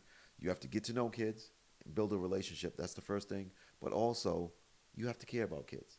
Yeah. And there's going to be kids who piss you off at times. You're going to piss kids off. But if you have a great relationship with them, they're going to respect you enough to grasp it later, even if they don't grasp it at that moment. Mm-hmm. If they make a misstep and you get on them about that misstep, they may be mad at you at the moment, but they're always going to come back, because ultimately they know you care. Yeah. And that's what it really comes down to. No, I do. And that's what I do every day. And that's why I have such great relationships with my kids, because, in a lot of cases, especially in public school, you become like a dad to these kids. Yeah. No, for Because sure. a lot of these kids come from real fucked up circumstances. Mm-hmm. And believe me, I don't even want to speak on what some of my kids are dealing with. Yeah. From homelessness on down. Mm-hmm. To abuse. Just one of my kids was recently abused by his father. He was put in the hospital, and he psychologically hasn't been right since. There's another one of my students whose father was just on the news. He shot his little brother, and he shot himself. Both of those things happened. Yeah. And those were both on the news. And we have kids that are dealing with that kind of stuff. Yeah, yeah. So, and that's another thing I tell Yeah, that shit's educators. heavy, man. Yeah, you Yeah. have no idea where the kid is coming in. Like, some teachers are so strict and they're so on kids when they walk in the building about being a certain way, and they don't take the time to ask a kid, "How are you doing? Yeah. How's your How day? was your day?" How's home? And Yeah. I'm so good with my kids that I can look at their face and I can read when something's wrong, and I can read when they're good. Yeah. And I'll ask them, "What's up? What's going on?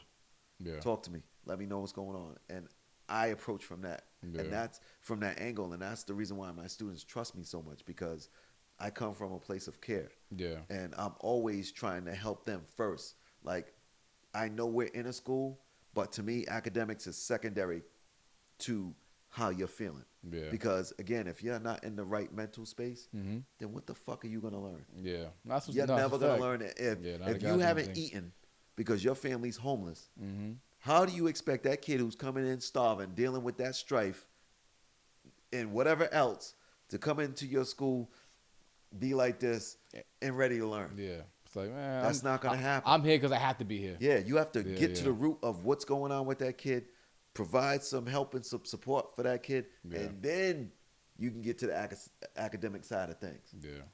But Nah, for sure. a lot of people, and it sucks because the public school systems aren't set up with that time and for teachers to be able to do that.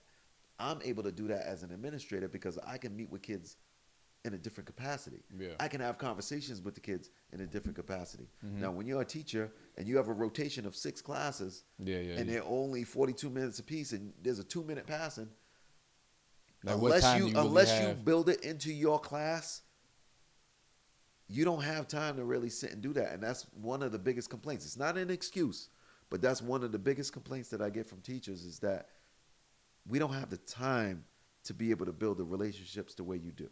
Yeah. So now you have to rethink the school system and say, all right, how do we redesign this so that this is able to happen? So we're able to care for kids and get them to the place where they're able to learn. Yeah. But also what you have to think about, and this is a big, big topic right now in education, kids are different. Kids are And, growing up like, in with what way? technology. Okay. So a lot of things are happening, and I can speak on it a lot. We took a little break, y'all. We like we back at it. Okay, so before we took the break, I wanted to touch on how kids are different nowadays, and there's a variety of reasons why kids are different. The first thing I would like to point out, Mhm. in my opinion, as to why a lot of kids are different is because this is the generation of babies raising babies. Yeah, a it's lot true. of the mothers, this is the generation where there was a lot of mothers that had kids at a young age. Now, granted, this isn't unprecedented, so it's happened before. Yeah.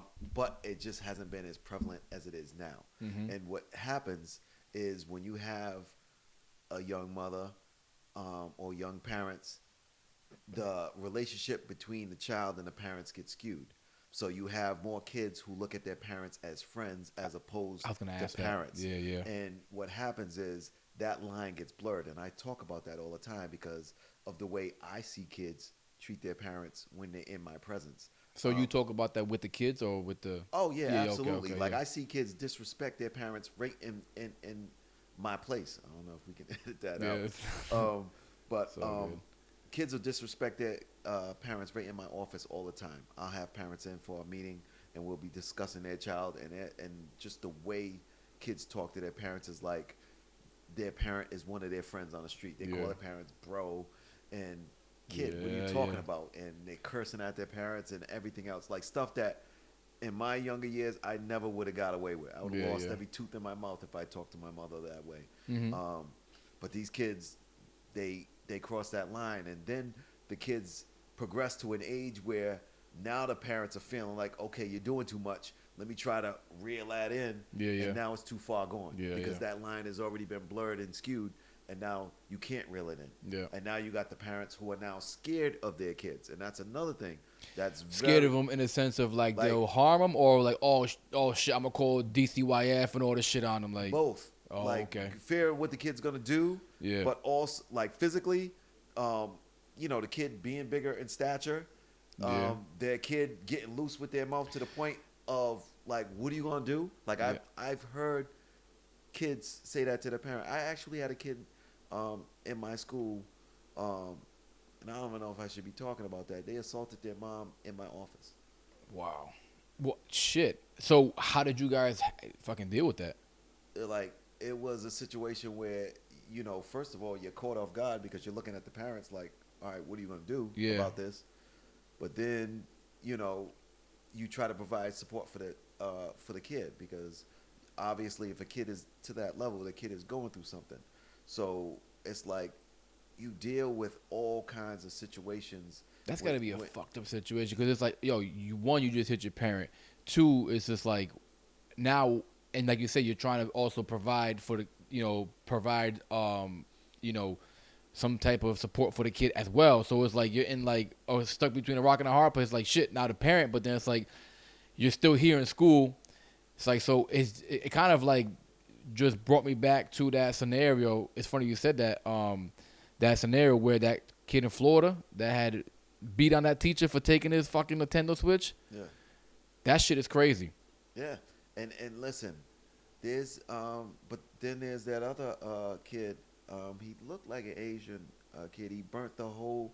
There was a family from Senegal, Okay. and he burnt their whole house down because he thought someone from that family stole his iPhone. It was the wrong family, wrong people, and he burnt their whole house down and killed a family of 5. Where the fuck this happened at? Um, I didn't hear about that. Yeah, it was on the news recently. I'm trying to think of what state it was. I just saw it. I saw it yesterday on the news. I saw the report. Did you, brother? Yeah, That's crazy. I saw it yesterday. For a fucking iPhone. For an iPhone, the kid killed a family of 5. So it's just like, it's crazy what's going on in this world, and the reason why I'm touching on these things is because it goes to my point that kids are different. Yeah. So I talked about the aspect of, babies raising babies. Yeah. But now you add in technology. Yeah. You have a lot of parents, these young parents, that are raising their kids with phones and tablets. Stone the So in order to get their kids, and I've had parents meet with me all the time. They bring a young kid in there, and they have the kid in our parent meeting. So I'm meeting with the parent and the child that's in my school. Yep. But then they bring a younger child, and to keep that child appeased, Mm-hmm. they hand them a phone, hand them a tablet, and that kid's already learning at an early age how to scroll and things like that. Yeah. And then next thing you know, those kids are on social media. My school is 98+% of the issues that I deal with stem from social media, and it spills into school. You should ask them, what are you guys doing as far as proactiveness, as far as school shooting? Do you have drills? And, something else about school shooting. Yeah, so what are you guys doing as far as school shooting? Do you have drills? Do you have practices? And how relevant is that to your school? Like, is that an actual threat? Is that something you guys see as something that could possibly happen? Yo, hold on. So I'll say in case if the mic ain't like Mike it didn't Well, catch it up. We've noticed an increase in school shootings. I don't know the statistics. Yeah. But there's like one every week now. Yeah. Like that in the United States. All right, yeah. So what was asking for the people that like can't hear? Like he was asking like the question as far as Oh, and next thing. So just wait it up the cut. Yeah. And how do you feel about teachers carrying guns? All right. That's Yeah. a big thing. All right, yes. So basically, Walt's main question is, what are you guys doing for school shootings? Is there any type of drills you guys like are running? Is there type of like the protocols? And then also, how do you feel about teachers carrying a firearm to school? Well, to answer your question about drills are mandated in Yeah. all public schools. Mhm. Again, I don't know how many drills. I think drills are run in every school, but they're specifically mandated in terms of the amount of fire drills you have to do. You have to do a certain amount of school lockdowns, and then you have to do evacuation drills. That drill is called active shooter drill. Um, Is it called the active shooter Not drill? necessarily active shooter, but we Oh. have lockdown drills, Oh, okay. and then because it's not specific to a shooter.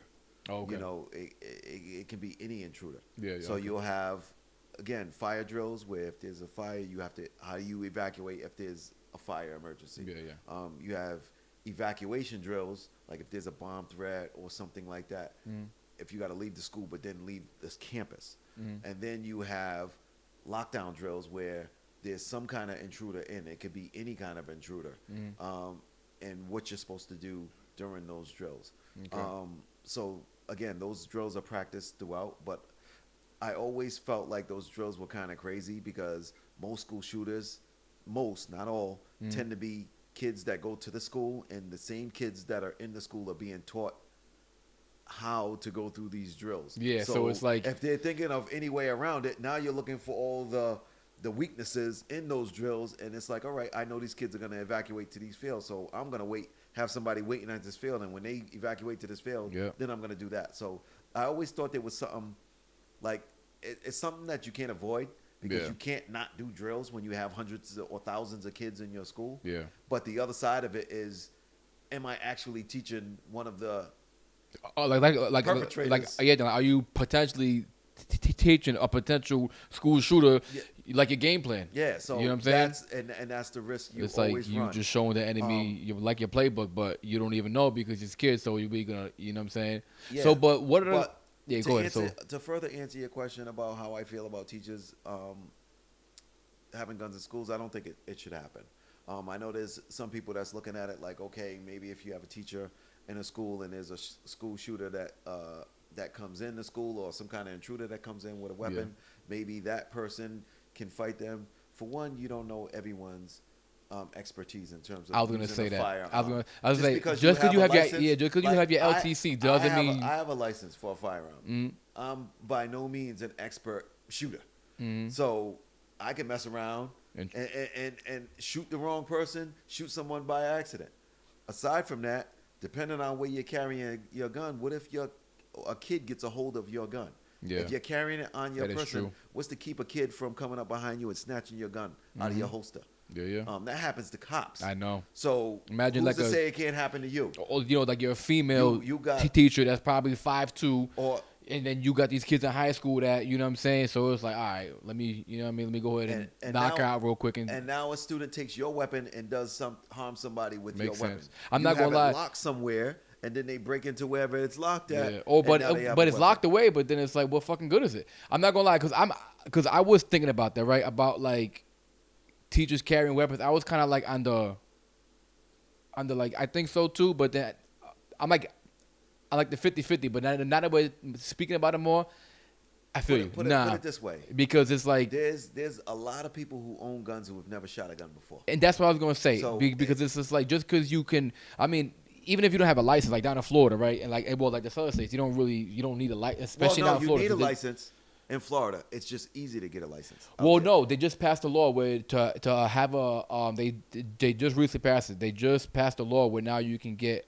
like a pistol and carry it without. You can open carry. With, No, with license? not open carry, but like Concealed carry. concealed carry without the license in Florida. They just passed that law. Oh, I didn't even. Because know like they I did was that. just speaking to my father and shit, and he was getting ready to go to the gun spot to cop some shit. So yeah, but that's my thing. Like I'm kind of like, damn, well shit. Like, if the teachers were there, you know what I'm saying, they can at least stop the perpetrator. But like at the There's same no time, guarantee. exactly, yeah, but there's no guarantee. But not only that though, but typically most people that own guns, if you're not you own it because you can do it because it's your Second Amendment. Right, but like most people aren't active at the range, and most people don't even have the proper training to even properly handle a firearm. And then some people think just because you're a police officer, just people think because you was in the military that yeah, no. It you know, this requires constant training with a firearm. This isn't just something. I was in the military, but that doesn't mean that because I was in the military, I'm good, I can handle all the guns. That doesn't mean that. You know what I'm saying? I can equate that to fighting. Yeah. You can practice in the gym all day. You can come up with all kinds of fighting techniques, but just like Tyson said, everybody got a plan until they get punched in the face. That's a fact. That's a And fact. the same thing goes with firearms. Until you're under You fire, can what you train gonna do? at a range. You can shoot at targets, but shooting at a target is different from shooting at a person who's moving, maybe moving towards you, maybe shooting back at you. Are you even willing to All of even that's- take that life? And are you gonna be so worried about getting your life taken that you end up being the person with the gun and now you're running? So again, if Yeah. you've never been placed in that position, It was I like- think it would be crazy. It was to like put teachers that in that position. that unfortunate school shooting, in Texas, where the cops came in there, but they were so hesitant to even do anything in the school, and then kids were dying, but they were so hesitant. But it's like because there's probably a lot of cops who've never seen that action. exactly, and it's just like, but not to like, you know what I'm saying, but like being an officer, that is unfortunately your duty. You are a service to the people. Absolutely. So it's like you can't. As a police officer, you have to be in those situations reactive, not so much. I mean, not that you're gonna be on some Rambo shit, but like that. But that situation that happened at that school in Texas, I think from the police force was awful, The fact that, and again, if I die in the line of duty, this is the job I signed up for. You know what I'm saying? Nobody wants to die, you know what I'm saying, in their job, in their line of duty. But at the end of the day, it's what you signed up for to do. And it's just like, and then now you're here in the school, and then a lot of the officers were super hesitant, and kids were dying. And I just thought that shit was just awful, especially on the police department. And it's just like, what recourse comes from that? But I mean, that's a whole other topic, man. But yeah. So But to answer your question, I think it's a horrible idea for teachers that have guns at schools. I think that would backfire severely. The more we talk about it, for sure. Host of people on the news talking about how bad of an idea that was and why people did it in the first place. I thought it was a good idea, but you brought up so many valuable points. I don't think it's a good idea. I think it's gonna entice kids that are having a bad day. I'm gonna grab this motherfucker's gun. Yeah. Yep. And then they otherwise just would have had a bad day. Mhm. Now they have the option. Yeah. And they're contemplating. Yeah, put it this way: when the negatives outweigh the positives in a situation, I don't care what it is, you stay away from that situation. Yeah, for sure. And there's Because like way I was more on it too, negatives. but like I said, as we're now having the discussion, I'm like, you know what? You sold me on it. Yeah. Yeah. It's like, nah, man, I because think it would there's so be much horrible, bullshit man. there. Just imagine someone who never shot a gun before, how scared and shaky they would be, having to now possibly shoot for your life. Yeah, because now you're in battle. Yeah. Now you're in battle. A At the lot end of the people day, ain't seen, and I've been shot at before, and I've never again been that scared in my life. And I've seen what it's like to have people next to me, and I'm not gonna name names and talk about a situation, No. but I was shot at one time at an establishment. I wasn't the target. Some of the people I with were the target, but I was with the wrong people, and we ended up getting shot at, and we all were on the floor, and you can feel and hear the bullets coming through the walls and coming at you, and the only thing you're thinking is, damn, are these dudes? We were in a store, and the people were shooting from outside the store, but we didn't know if they was gonna come in. And Yeah. two of the guys that I was in the room with, and we were all ducking, had guns on them, and I saw the fear in their faces, and they had guns in their hands. I'll never forget that fear. And And both of those guys have passed away right now. And again, I don't even want to dig into Yeah, it no, and, of course and say not. the names, but both of those guys are dead, not for those because of that situation in particular. Yeah. But I saw the fear in their eyes, and they had guns in their hands. Yeah. So can't nobody tell me about, oh, if you got a gun, it's gonna be this way. Nah, no 'Cause you way. don't know Because what the even fuck if it's you in gonna the be. military and you in a firefight, You don't know what it's you, gonna be. like you got your M4, your fucking 240. You know what I'm saying? But like, Listen. at the end of the day, dude, bullets are going back and forth, man. 50 got There's no, shot 9 times, and he had his gun on his lap. yeah, And he'll tell you, unless you're ready and you got it in your hand, your finger on the trigger, and it's pointed, you ain't never ready. yeah, He got shot with his gun in his lap. yeah. So I'm reading, it says 7.5 out of 100,000 education workers commit suicide every year. So 7.5. I wonder what's that? 100,000. So 7.5 out of 100,000 teachers commit suicide every year. So teachers are going through stuff just like Yeah, other people. They have But- they have access to a but- gun on them. But if you think about it, They're there. even after COVID, mental health is at an all-time high. All time. that is and, true. And, yeah, and then you take all of these people with mental health issues, and then you put weapons in their hands. You have to Yeah. in schools we worry about razors and things like that. Like we find them on kids who self harm. You may find razors and other objects in which they, try to cut themselves with. You don't really, especially in Warwick, you're not going to find any guns. Are there guns found in Providence sometimes? Yes, that has happened. Yeah. There was a situation in Providence where one of my SROs, when I was a principal, after I left Nathan Bishop Middle School, I was at uh, Mount Pleasant. I'm Okay. sorry, I don't know why, got a brain fog at that moment, but I was at Mount Pleasant, and there was a situation. It was the illest situation that happened, and I'll tell it one day because Yeah. it's a situation involving like two crews of kids. A crew. We had a school above us that was called Evolutions, and there was, Okay. there's Mount Pleasant under it, and there was Mount Pleasant kids, and they was had beef with this kid from Evolutions. Okay. And I'll put it in a quick snapshot. They had beef with the kid. They messaged the kid from Evolutions. This is on the streets. Yeah. He meets with the kids from Mount Pleasant. They take him at knife point, make him get in the car. They drive him to Roger Williams Park. Yeah.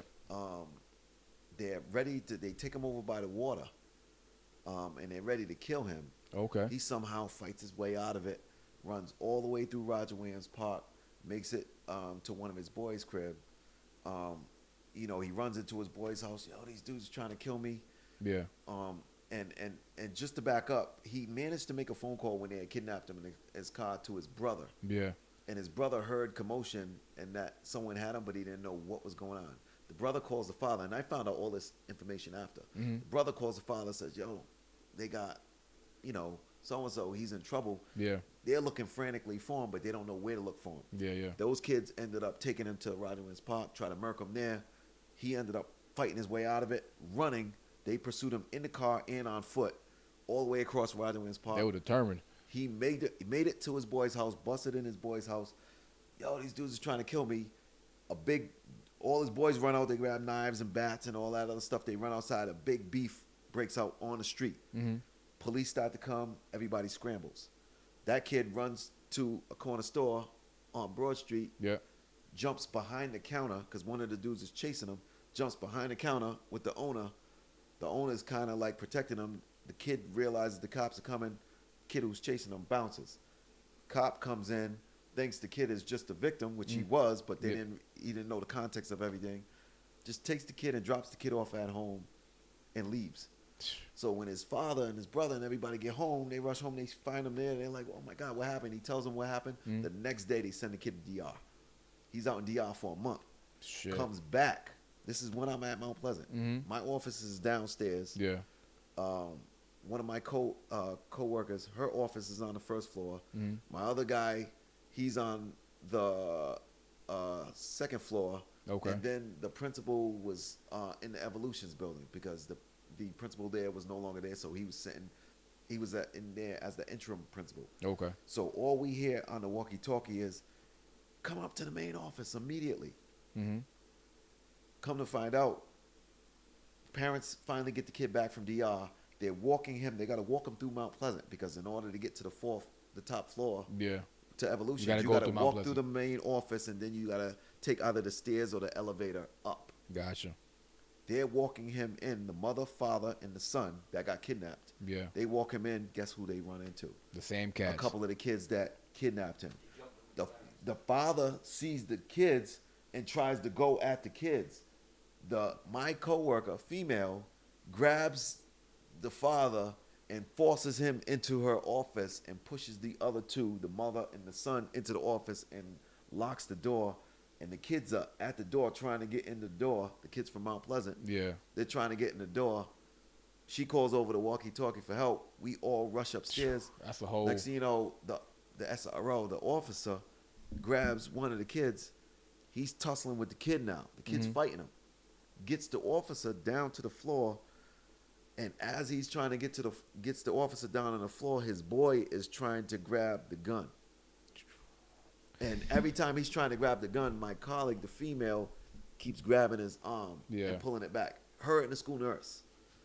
So that's how ill it was. Like one of his boys was trying to grab the gun while while the doing other all one that. was beefing with the cop. Yeah. Needless to say, it ended without anyone getting hurt. Those kids ended up from Mount Pleasant ended up expelled. They never caught charges for that situation. I don't even know if it made it that far to the police. Yeah. But I found out about the situation after the fact. Yeah, yeah. But it's just one of those ill stories that tends to happen in public schools, especially Providence. So to even answer that question about weapons in schools, Yeah, man. Nah, but that story's crazy though. You know what Yeah. I'm saying? That you know what I'm saying? That's a wild story that, that shit even happened to the kid, man. And then the fact that those kids didn't even get like a kidnap charge or nothing, just on some like, and like I said, I don't think the story made it to the police. yeah, But it's just an example of how dangerous some schools can be. yeah. And there's a lot of, people are on both sides with SROs. Yeah.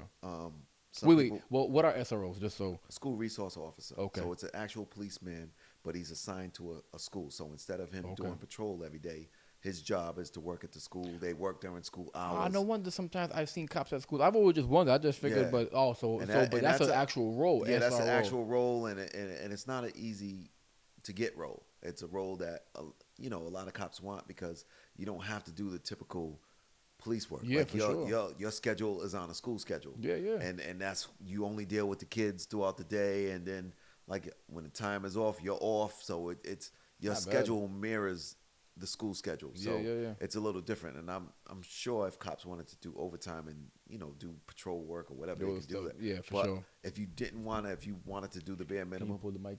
if you wanted to do the bare minimum, Yeah. you can pretty much just do that. But there's some people who advocate for officers within a school, and there's some people that they don't want police in schools, and I can understand both sides of the argument. I can see the why, but why but the why not? What's the that's like of the argument? There's some officers, school resource officers, who aren't trained to deal with students.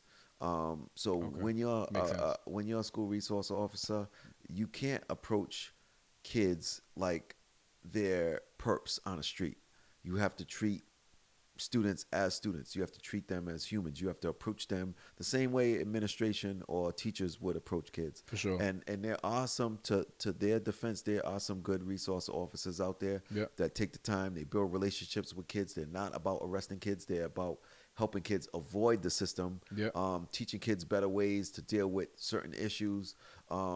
They care about kids. So you see that side, but then there's some officers who just treat students like they're people off the street, and Yeah. they don't really have regard or care for students. And I could see why people wouldn't want those I wouldn't want those people Yeah, in school. nah, So for sure. That just I feel like that would disrupt just the school culture and system with the Yeah. with the students. So and you got somebody like that. but also, part of the argument is, you don't need officers. You need more mental health professionals in schools, which you definitely need more of those, especially with the Especially height nowadays. that we spoke on, the Yeah. height of mental health issues. You definitely need more of those, and they feel like, okay, if you fix the mental health of kids, then you don't have to deal with police in schools, because you don't have so many kids acting out. But some of this stuff is just systemic stuff where kids are making bad choices. It's not because of mental health issues. It's because of bad choices, and, Yeah. and that does exist. Yeah, and I sometimes was a kid, and not to cut you No, off, go ahead. I was a kid who made a lot of bad choices. Yeah, for sure. I don't struggle from mental health issues. Am I dealing with potentially trauma from having grown up in the hood and seen a whole bunch of things that I wasn't supposed to see? Of course. Yeah. But I wasn't a kid who had deficiencies and I'm struggling with anxiety and all of that. No. Yeah, yeah. But I made a lot of bad choices. And there's a lot of kids like me that were very smart and they just made bad choices and they wanted to try to emulate certain things or For be sure. tough, or they joined groups or gangs that they shouldn't be affiliated with, and they want to try to put in work. So these dangerous situations are created, and I feel like in those situations you might need an officer in, because Yeah. if you have a gun situation in a school, it's like, do you really think that the mental health professional or the school administration or the teachers are equipped to deal with a situation where you got kids with guns in the school? Yeah. Or should the officer be taking care of the kids with guns? Exactly. And you can Who's- call them to the school, but again, an officer that shows up, and I've seen a difference. There was a situation, plenty of situations, but there was one situation in particular where a kid was escalated. I was trying to de-escalate the kid. The kid, in his crisis, Okay. called 911. The kid himself called 911. Police show up. Mm-hmm. The resource officer was trying to talk to the officer and let him know, the officer that showed up, the patrol officer, Yeah. I got it. I know this kid. And the officer on patrol wanted to treat that kid like a perp. And the kid ended up, that was in crisis, that called the police, ended up mouthing off and getting loud with the patrol officer. The Yeah. officer wasn't having it, slammed the kid down, and it became a thing where the kid ended up getting arrested. He called the cops. He was in crisis, and he ended up getting arrested at the school That's some because he power-tripping escalated motherfucker, with the man. patrol officer, and the patrol officer didn't know how to deal with the kid. Yeah. So, and I guess the SRO couldn't supersede with the patrol officer. It was like a power dynamic going on there. Wow. So even though he tried to jump in and take over, he wasn't able to prevent the kid from getting arrested. So it was a real messy situation. Damn, that's gotta suck though. It's like you got the officer there that's like, yo, I got it. Chill Yeah. out. Like, let me handle it. At the end of the day, I'm still an officer. Yeah. It's not like I'm just a security guard. I'm a legit Providence police officer, and I'm here. Yeah. I know this kid, and the fact that that other officer was just so ready just to be on some power trip shit, like you ain't gonna talk to me crazy and slam the kid. And man, you know. But again, not all cops are like that. But just that situation is just that's it's just one that didn't have to happen. Yeah, but that's the reason why, there's pros and cons, and there's some people that's for it, Yeah. and they think about the situations that got prevented from having a school resource officer. And again, you got to have the right one. But then there's those situations where it goes bad, and people look at that and they say, "See, this is why you don't need cops in schools." Yeah, I mean, you could So- always find something for like your argument. So, Yeah, so you it know what I can mean? go either way.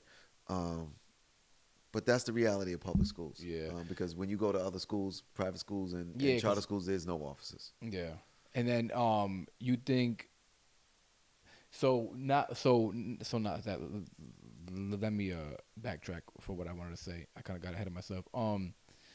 What do you think about how schools like Cranston and Warwick have a higher graduation rate opposed to schools like Providence, Pawtucket, and Central Falls being like the lowest out of all of them?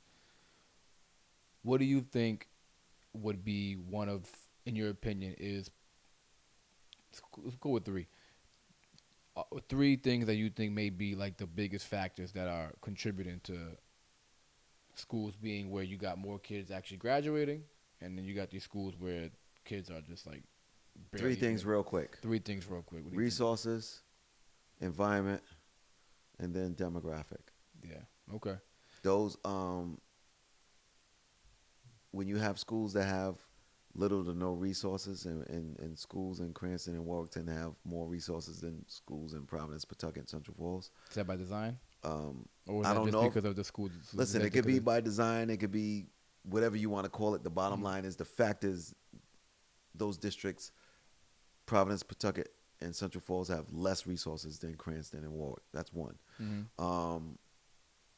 The environment, Cranston and Warwick are technically safer areas. Yeah. There's less crime. There's more whole families as opposed to single family. Yep. And it's not to say that, there's not, poorer areas of Cranston or Warwick. Like course. Warwick, the hood is considered like Oakland Beach, Yeah. Yeah. but that's not the hood as For we know sure. it. Exactly. And even though people may be, poor just like people of color, you're still in an environment where you have a better leg up than the people in Providence, Yeah. Pawtucket, and Central Falls. For sure. But also the demographic. Mm. You're talking about white people who have more privilege and more access, and again, more whole families, as opposed to people of color who have less resources, less access, Yeah. and then single parent families. Yeah. So for me, those are the top three. I got you. Yeah, no, which I agree. See, because I was kind of like when I was thinking of that question, I thought about that, like the demographic and not the resource. I didn't think about the resource, but like the demographic and like just the household, like the family, just kind of like That's a huge factor. You know, the family issue. Not the, well, well, it is an issue, but just the family factor. You know, being that most homes in these areas, Pawtucket and CF, most homes are a single family home, whether it's the father or the mother. You know what I'm saying? Hmm. Mainly the mother, but you know, and it's just like, do schools?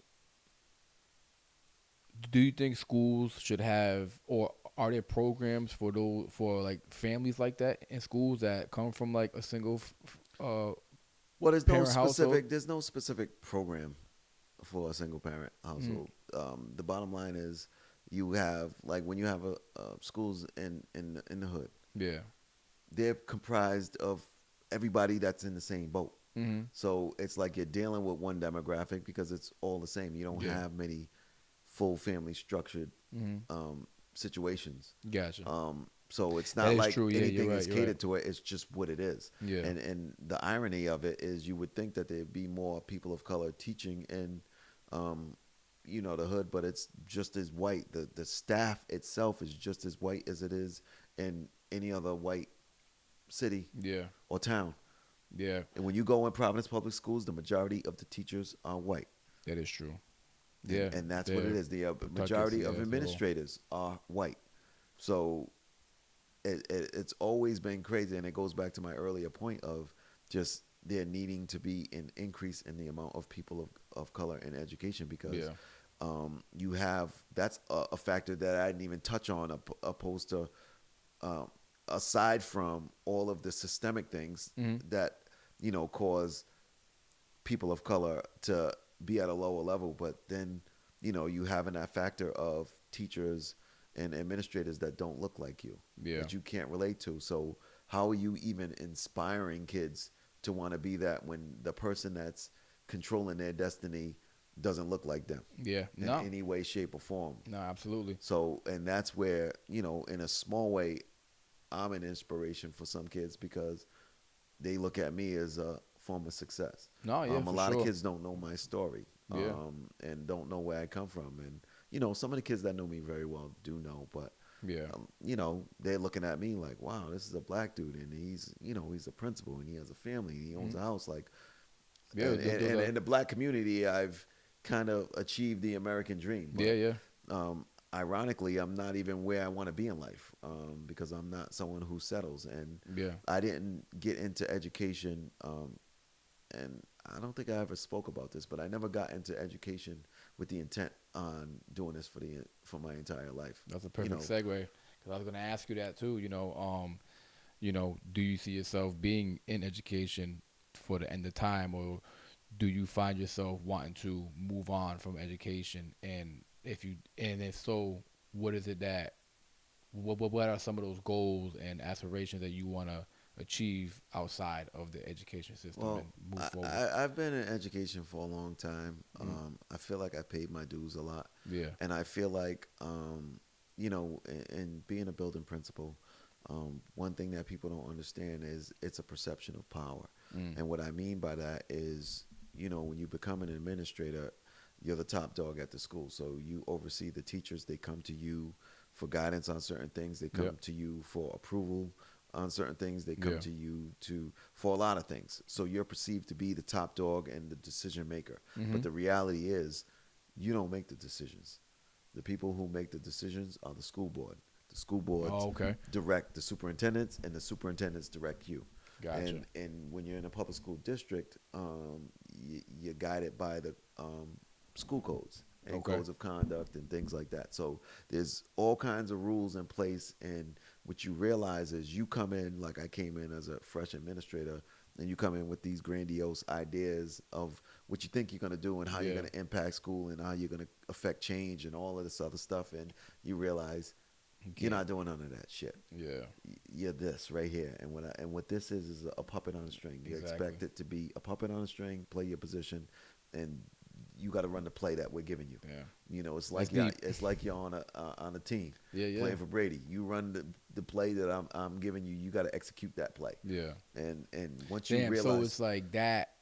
Not like I don't mean to cut you off, but just what you saying that is, it's like damn. So like the principals really don't have well, like administration, right, it doesn't really have that total control over what the school's gonna do in X, Y, and Z. No, and that's why I said it's Wow. perception because Yeah, no, because I within the would always school, thought that. you are the leader. Yeah. The teachers do have to come to you for certain things. They are guided by you. Yeah. So let's not get that twisted. You are the leader. Yeah, for sure. But in regards to what you can do, you can't just blanketly in any way just make decisions Yeah, yeah. and say, all right, I'm doing this today, or today we're just putting this in effect and we're gonna run this.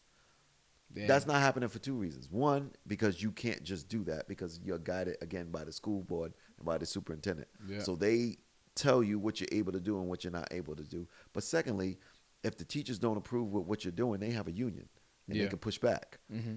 and they can grieve it, and whatever you're planning on doing Yeah. will be kaput.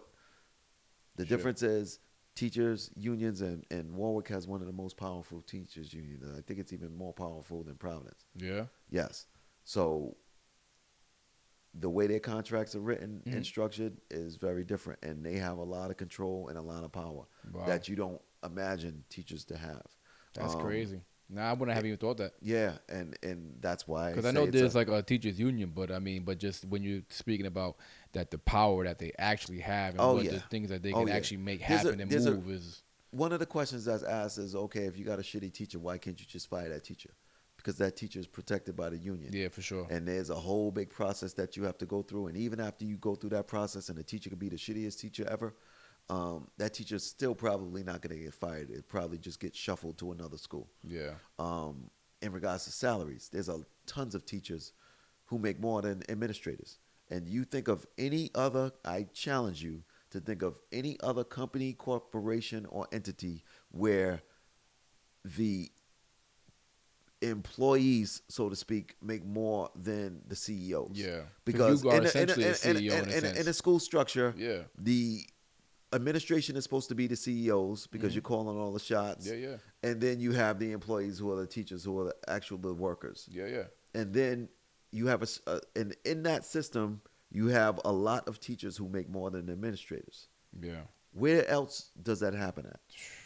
That's crazy. I'm asking you right on the spot. Can you think of any company where the employees make more than the CEO? I would only say maybe sales, just because sales is an uncapped industry. But No, like, but make more than the CEO, the person who owns the company that you're selling for.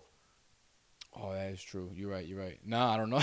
And usually it always comes Yeah, down yeah, to no, one you're right. person Yeah. at the top. Yeah, nah, you're right. You're right. You're right. Because even though yeah, you could make maybe 20, Like if 30, I open 40. this company and I'm hiring people who are headhunters, and you Yeah. know what headhunters are. Mhm. I'm running this company, so all the money that you guys are making is running right up to me. Yeah, yeah. So nobody's making more than me because I'm sure. getting a lion's You- share of you what's still going gonna on. get You're your just getting a cut. percentage. Yeah, even if you run your percentage up to $100 million, now it's mine on top of that. You know what I'm Yes. saying? So no, yeah, Exactly. Yeah, so you're that's right, my you're right. point. You're right. So You're right. in education, the difference is administrators don't have a union. So we have a salary, and that's our ceiling. So teachers, they have their salary, Mhm. but they get extra. Every little thing they do. If they cover a class, they get paid extra. Okay. If they coach a sport, they get paid extra. If they do PDs and stay after for certain times, they get paid Yeah. extra for that. If you have any duties where you cover like a detention or something like that, you get paid extra for that. They get paid extra for everything. So Wow. teachers have the ability to make their salary plus make a whole bunch of extra money every week of the year. Which I think is awesome for the teachers. No, it's amazing. but it's I'm not taking crazy away. that how y'all. But the pay structure should be that no matter what they're doing, they should never be making more money than us. That's what Because I'm gonna say, We though. have the hardest and toughest job, and at the end of the day, we're guiding them, Yeah. Nah, that's and for we have sure. to go through deeper education. Yeah. So all of these Oh, things shit, have. okay. I have to qualify at a certain level to run a school. Yeah. Damn, I never thought So about that. how do I get to that level and then you make more than me? Yeah. What am you I putting even in doing more that for? time? Yeah, nah, for sure. Like you Dealing with all the stress that I deal with on a daily basis. I can't remember a day when a teacher doesn't say to me, to this day, Yeah. Mr. Speaks, I don't know how it is you do what you do. I don't know how you do that every day. Yeah. I literally have a teacher a day, at least, that says that to me. They Yeah. shake their head. They say, "Man, I don't know how you do this." Yeah. No, yeah. So if that's the perception of how hard your job is, and that's something you hear on a regular basis, how does that person that's saying that to you make more money than you? yeah. And then how does that make you feel? And it makes you feel like, why am I doing this? Yeah. So again, that's the reason why you have these shortages, because people are realizing I can find other ways to get to the money. But to Yeah. answer your question, I never got into it with the aspiration of being an educator for the rest of my life. Yeah. It's something that I fell into, like I explained to you. Mhm. It's something that I never thought I would be a part of, but I ended up being very good at. Yeah. And I feel like I've given a lot to students throughout the years. Yeah. And I'm ready for a new chapter in my life due to some of my Nice. health issues that I've had. Yeah. Yeah. My doctors have definitely been telling me that I need to go in a different route because I'm in a high stress job and a high stress environment, so I need to find something different. Yeah, But yeah. ultimately, I have different aspirations. Yeah, yeah. I'm And- not one of those people that want to settle. I want to do something more in life. I want more in life. I want my lifestyle to be better. I want to be comfortable. I want to travel. For sure. I want my time back. Yeah, and yeah. I think the biggest thing, and this is probably a lot of Americans feel that way, especially after COVID, which is you've seen a rise in entrepreneurship. Yeah, yeah. And people finding other ways to find money on themselves is because they realized, okay, I don't need to be in a brick and mortar space to earn a living. Yeah. And what I realized, especially now that I'm connected to guys in real estate, and I'm seeing other ways to get to money and other ways to make a living, and now there's no, with regards to real estate and other things that I'm interested in, there's no ceiling on that. Yeah, you just- And in my current career, I've been at a ceiling for a while. Yeah. And it's like, all right, where am I going to go from here? For sure. I already finished. I already did my class, which all I have to do is take another exam. Okay. And once I take that exam, I'll be certified as a superintendent. I haven't done that yet because of two things. The stress level of the job, Yeah. because being a superintendent is an extremely stressful job, because now you're responsible for a district. That's And what I was gonna ask, any what was a- big issue that's going on in the district is on your plate now. And it's like, at this age in my life, do I want to deal with a job that's more stressful? So that's one thing. Yeah, yeah. But the other thing is the fact that I want more freedom. Yeah. I don't want a job that's going to tie me up more. I want a job that's going to tie me up less, Yep. so I can have more time to delve into these other endeavors that I'm interested in and For be sure. able to travel and live life more. I don't want to go through life and retire at whatever age is the age of retirement, and your life passed you by, and now you're taking that time to try to do some of the things that you always wanted to As do you're in already life. older and you're Yeah, I want to do that stuff when I'm younger, Yeah, and when I can enjoy it. with your kids as they're Yes, growing and be able to show them absolutely. that. Nah, man, that's 1,000% too. Cause like, same with me. Like being a truck driver, I do other things like up on the side, right? But like, again, being a truck driver, one, I can't pass that down to my kid. I can't give him my job and my truck and my license to drive. You know what I'm saying? And then my years of experience. You know what I'm saying? And then two, like,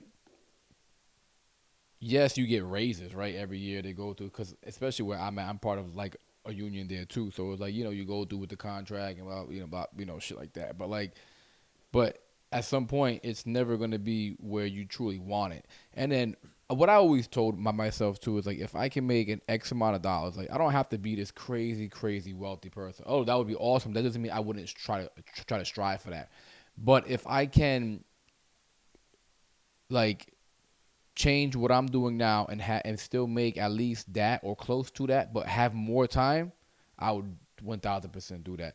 Just because that time is more valuable than the money that we're putting the value to. Most definitely. So it's like being able to actually, again, even if I make a little less, like just to be able to have that freedom to go, because I'm into real estate too, right? To go look at properties, to go do this, to go, go hang out with guys that do real estate and learn from them, and like just be under their wing and just be around that, and just to learn other things, or if it's not even just real estate, just in general, whatever it is that may, inspire you. You just have the time to do that, man. And that's for me is like one of those biggest things that I've been doing, been trying to find ways to like do that, man. Because I don't, I'm 31, I'll be 32. Like I don't want to be still working for someone by the time I'm like in my 40s, man. I just Absolutely. don't. I just don't want to. Like, I want to be able from here to now do something that it's me again. I'm always gonna strive to always want to go for the billions, but that doesn't mean that but that doesn't mean I'm not okay with making what I'm making now, but having more time or just making more and just being able, because it's like, man, time is just the most valuable. Time is our most valuable asset. And you can't ever get it back. Never. It just And that's one thing. If you live with that mentality, like, you know what, and I didn't even mean to cut you off, no, you but good. that time can't be wasted because I can never get it back. And if you have goals and you're really pushing for those goals, then you got to do it, because none of us is promised tomorrow.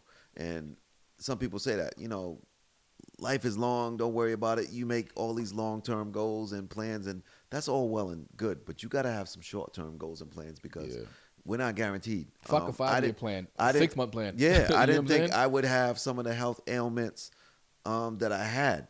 Yeah. And that made me put life in perspective and say, damn, what it is, what is it that you're doing? Yeah, no, and then I not to cut you off, but I know when we spoke, you had told me about that. I was like, damn, and I would have never even guessed. I mean, you look like a fit guy. You know what I'm saying? So it's just like, it's crazy. You just never know. Yeah, You know what I'm saying? but it woke me up and it let me know, like, you're not promised anything. Yeah. So whatever it is that you're trying to do it, and that's how I live now. Yeah. Like, whatever it is, I'm not trying to wait anymore.